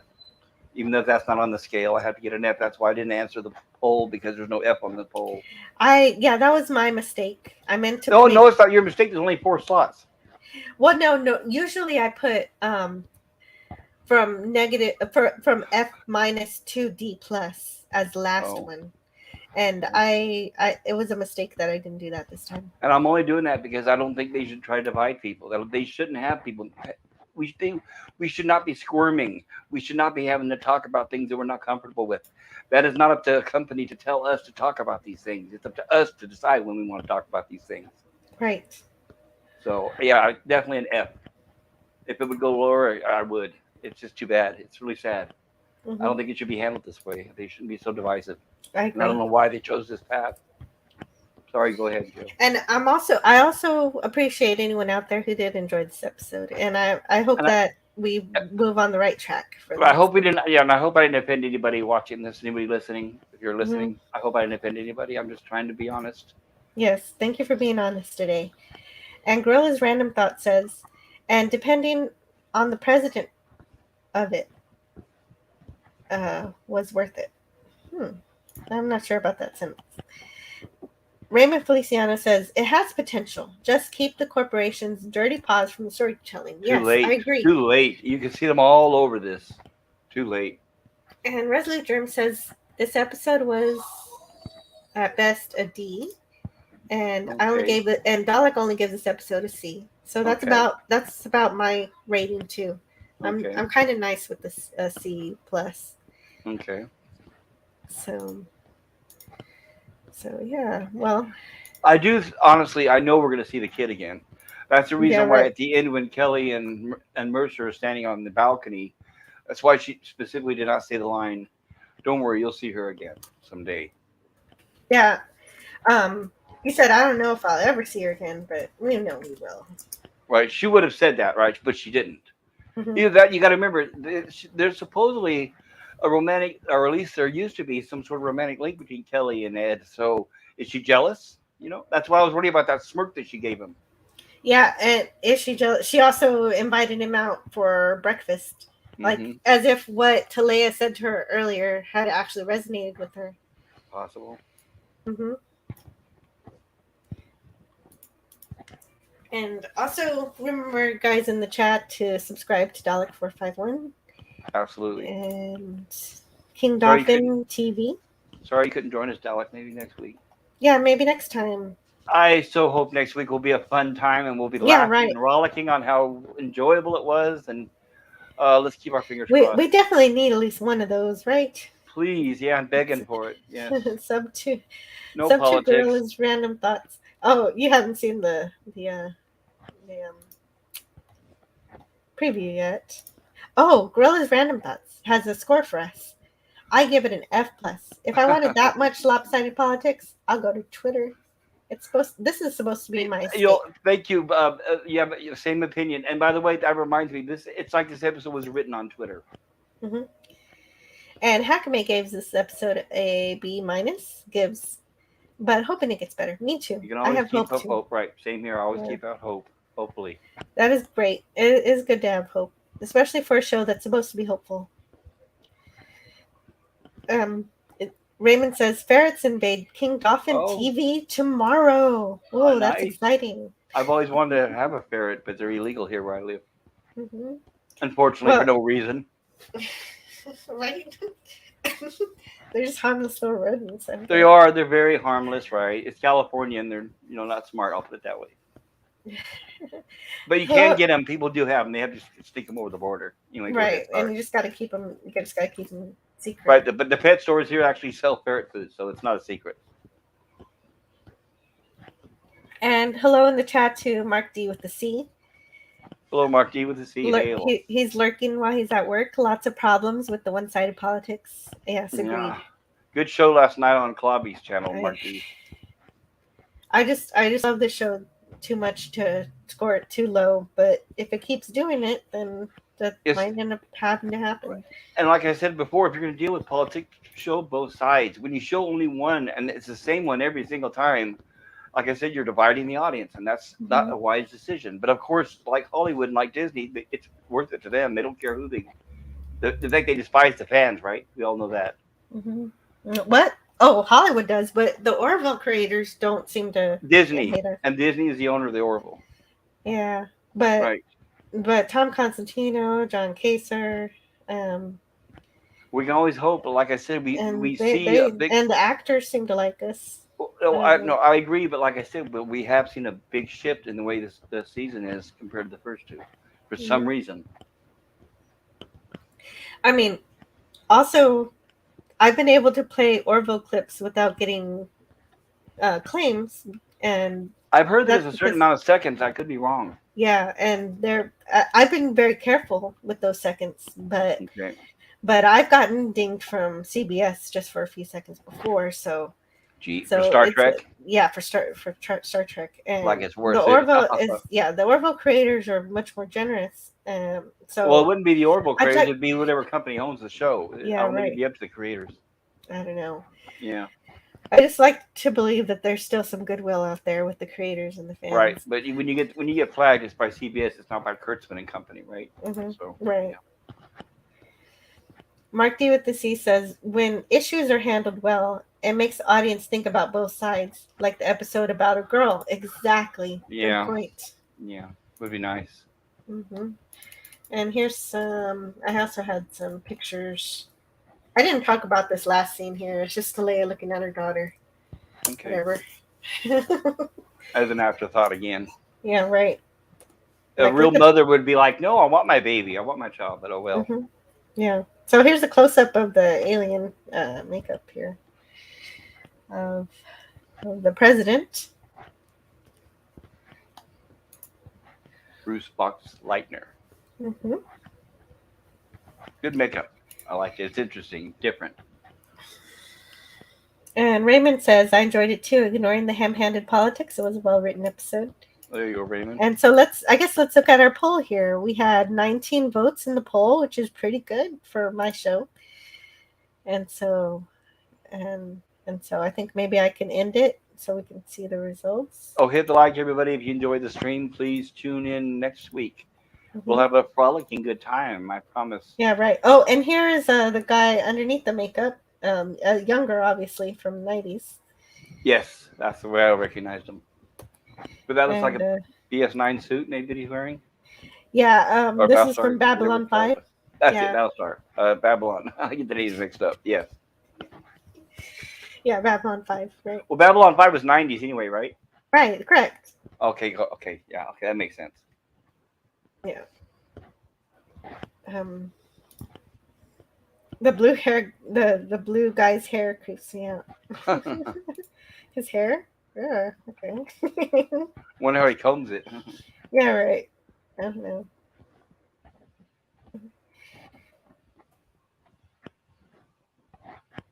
Are these behind the scenes? Yeah, Obviously, these are some behind. Yeah. Obviously, yeah. There we go. Okay. Yeah, they're behind the scenes. For just a few. Anytime I see behind the scene pictures on Twitter, I snap them up from. That's great. Yeah, I appreciate it.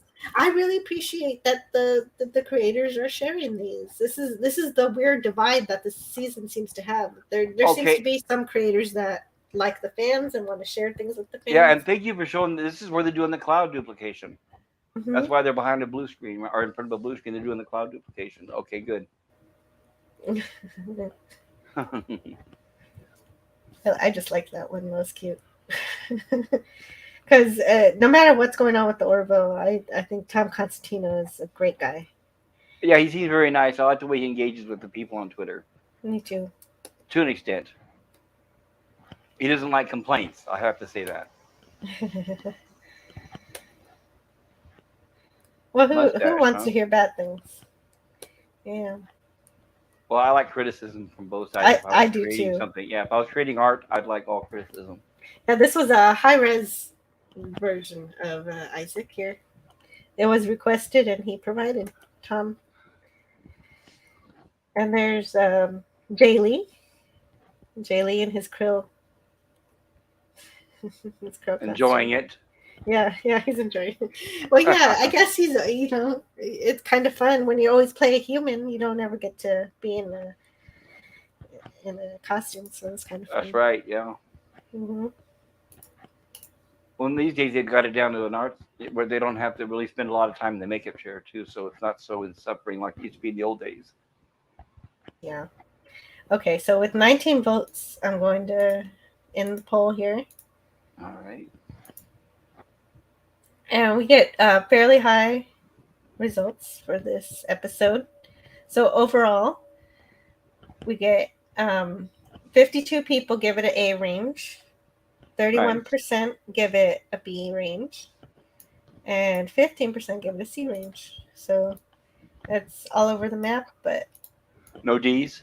Yeah, no D's. So That's it great. was I'm glad people still have positive outlook for it. Me too. Me too. Maybe we're just outliers. I don't know. Rose-colored glasses.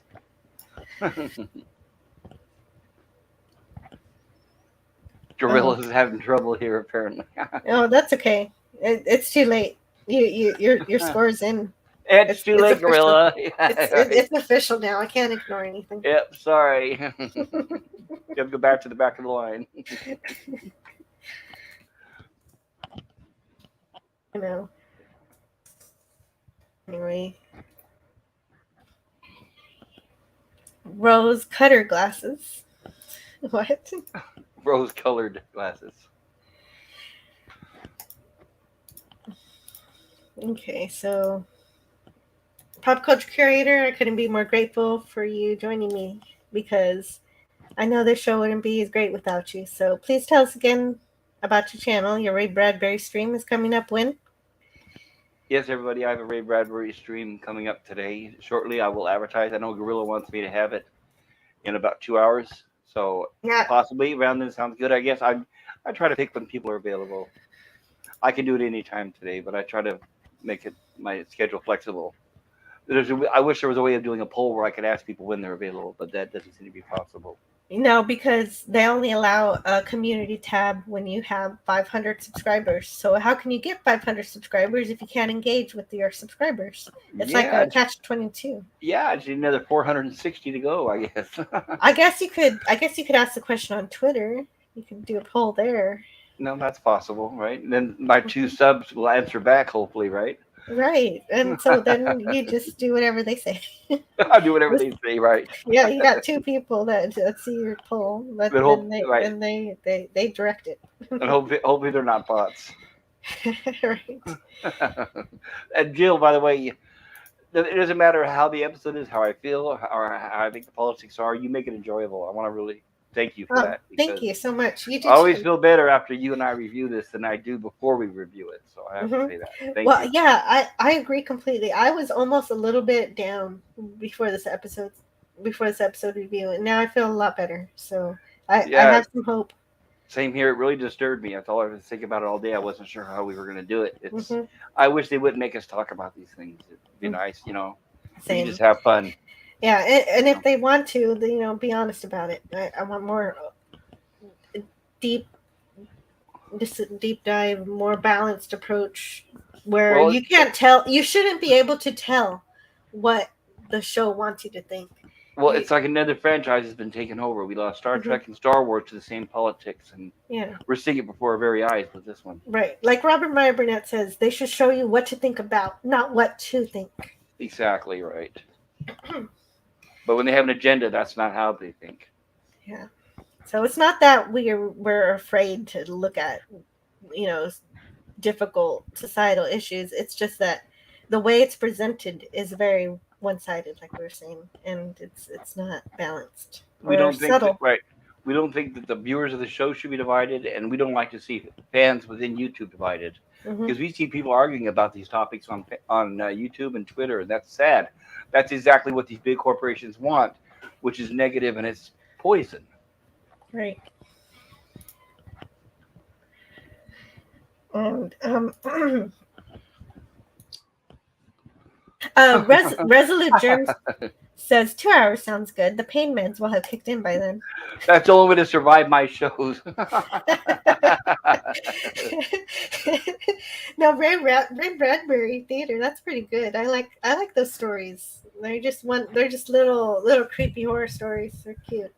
He has some lighthearted ones. We'll be showing some more. But there's a really creepy one coming up today. One of my favorites. But after there's not that many episodes of Ray Bradbury Theater. There was only like I think 8 to 10 maybe episodes per season. So when I complete that, I'll be doing watch parties of amazing stories. Amazing stories. Okay, cool. Yeah, I like that. You like anthologies? They're great. And Chuck Marble says, thank you to Anti-Derivative Jill and Pop Culture Curator for your time and efforts today. And I hope everyone here has a great day. Take care. Thank you, Chuck. Thank you for joining us. It was great to have you here with us. Yes. And Gorilla says it hurts. Can't change his vote. I'm sorry. Oh, you can vote twice next week. Hey, and Tiger Stripe says, Raymond, hey, you, don't you have a doctor to see? That's right. Don't Tiger forget your Stripes appointment. is concerned. Yes. And Gorilla's Random Thoughts also likes 5 because that's when he gets off work. Oh, unless I hear somebody argue, I'm sure. Yeah, well, those are your viewers there. So there you go. My viewer, singular. Just kidding. I do get a couple more people. Yeah, it's still building the channel. I don't have a lot of subs, but I'm not demanding, and I don't care. I don't thrive or live my life around how many subs I have. That's why I had to rely on Jill telling me just this morning that I caught up. So thank you, Jill. Well, yeah, right now it's just a fun hobby for me. So same here, right? It's just a hobby. Dalek says, "See you next week, Jill. Good stream and balanced critique of, in my opinion, a pretty poor episode." Thank you, Dalek. Hopefully, next week's episode will be a fun space adventure. Yes, we can all keep our fingers crossed. Great stream and chat as always. Hope everyone has a great day. And Raymond said, I did. I came back. Half an hour. He says, since I'm improving and I'm outside the 5 days, no sense in taking the treatment. Oh, I wish I had your doctor. Why I'm always sitting in the waiting room for 2 or 3 hours. Yeah, that is a great turnaround. I'm glad they didn't leave you sitting there. Yeah. And Resolute Germ is all out of his muscle relaxers, down to Tylenol. Sorry to hear that. Yeah. The Tiger Stripes think so too. That's pretty fast. Yeah, that's a really quick turnaround. They didn't leave you waiting. I know. I always wait like an hour, even when I get there on time. Yeah, we should be able to charge them our time when we're being wasted, right? Our time is valuable, doctors, you know. So yeah. So all right, it was. I know that the show was dire dystopian, but I enjoyed it. I had a good time, Jill. And Me thank too. you so much. And a great chat. You got a lot of great guests on here. It's wonderful. Yeah, absolutely. The comments are spectacular. Thank you, everyone, for joining me today. And I hope to see you guys next time. And I'll talk to you guys soon. Bye-bye. Bye. Peace, here's a preview for next week's episode. Oh, good. I haven't seen it yet. That's not it. Oh, boy, that's a quick episode.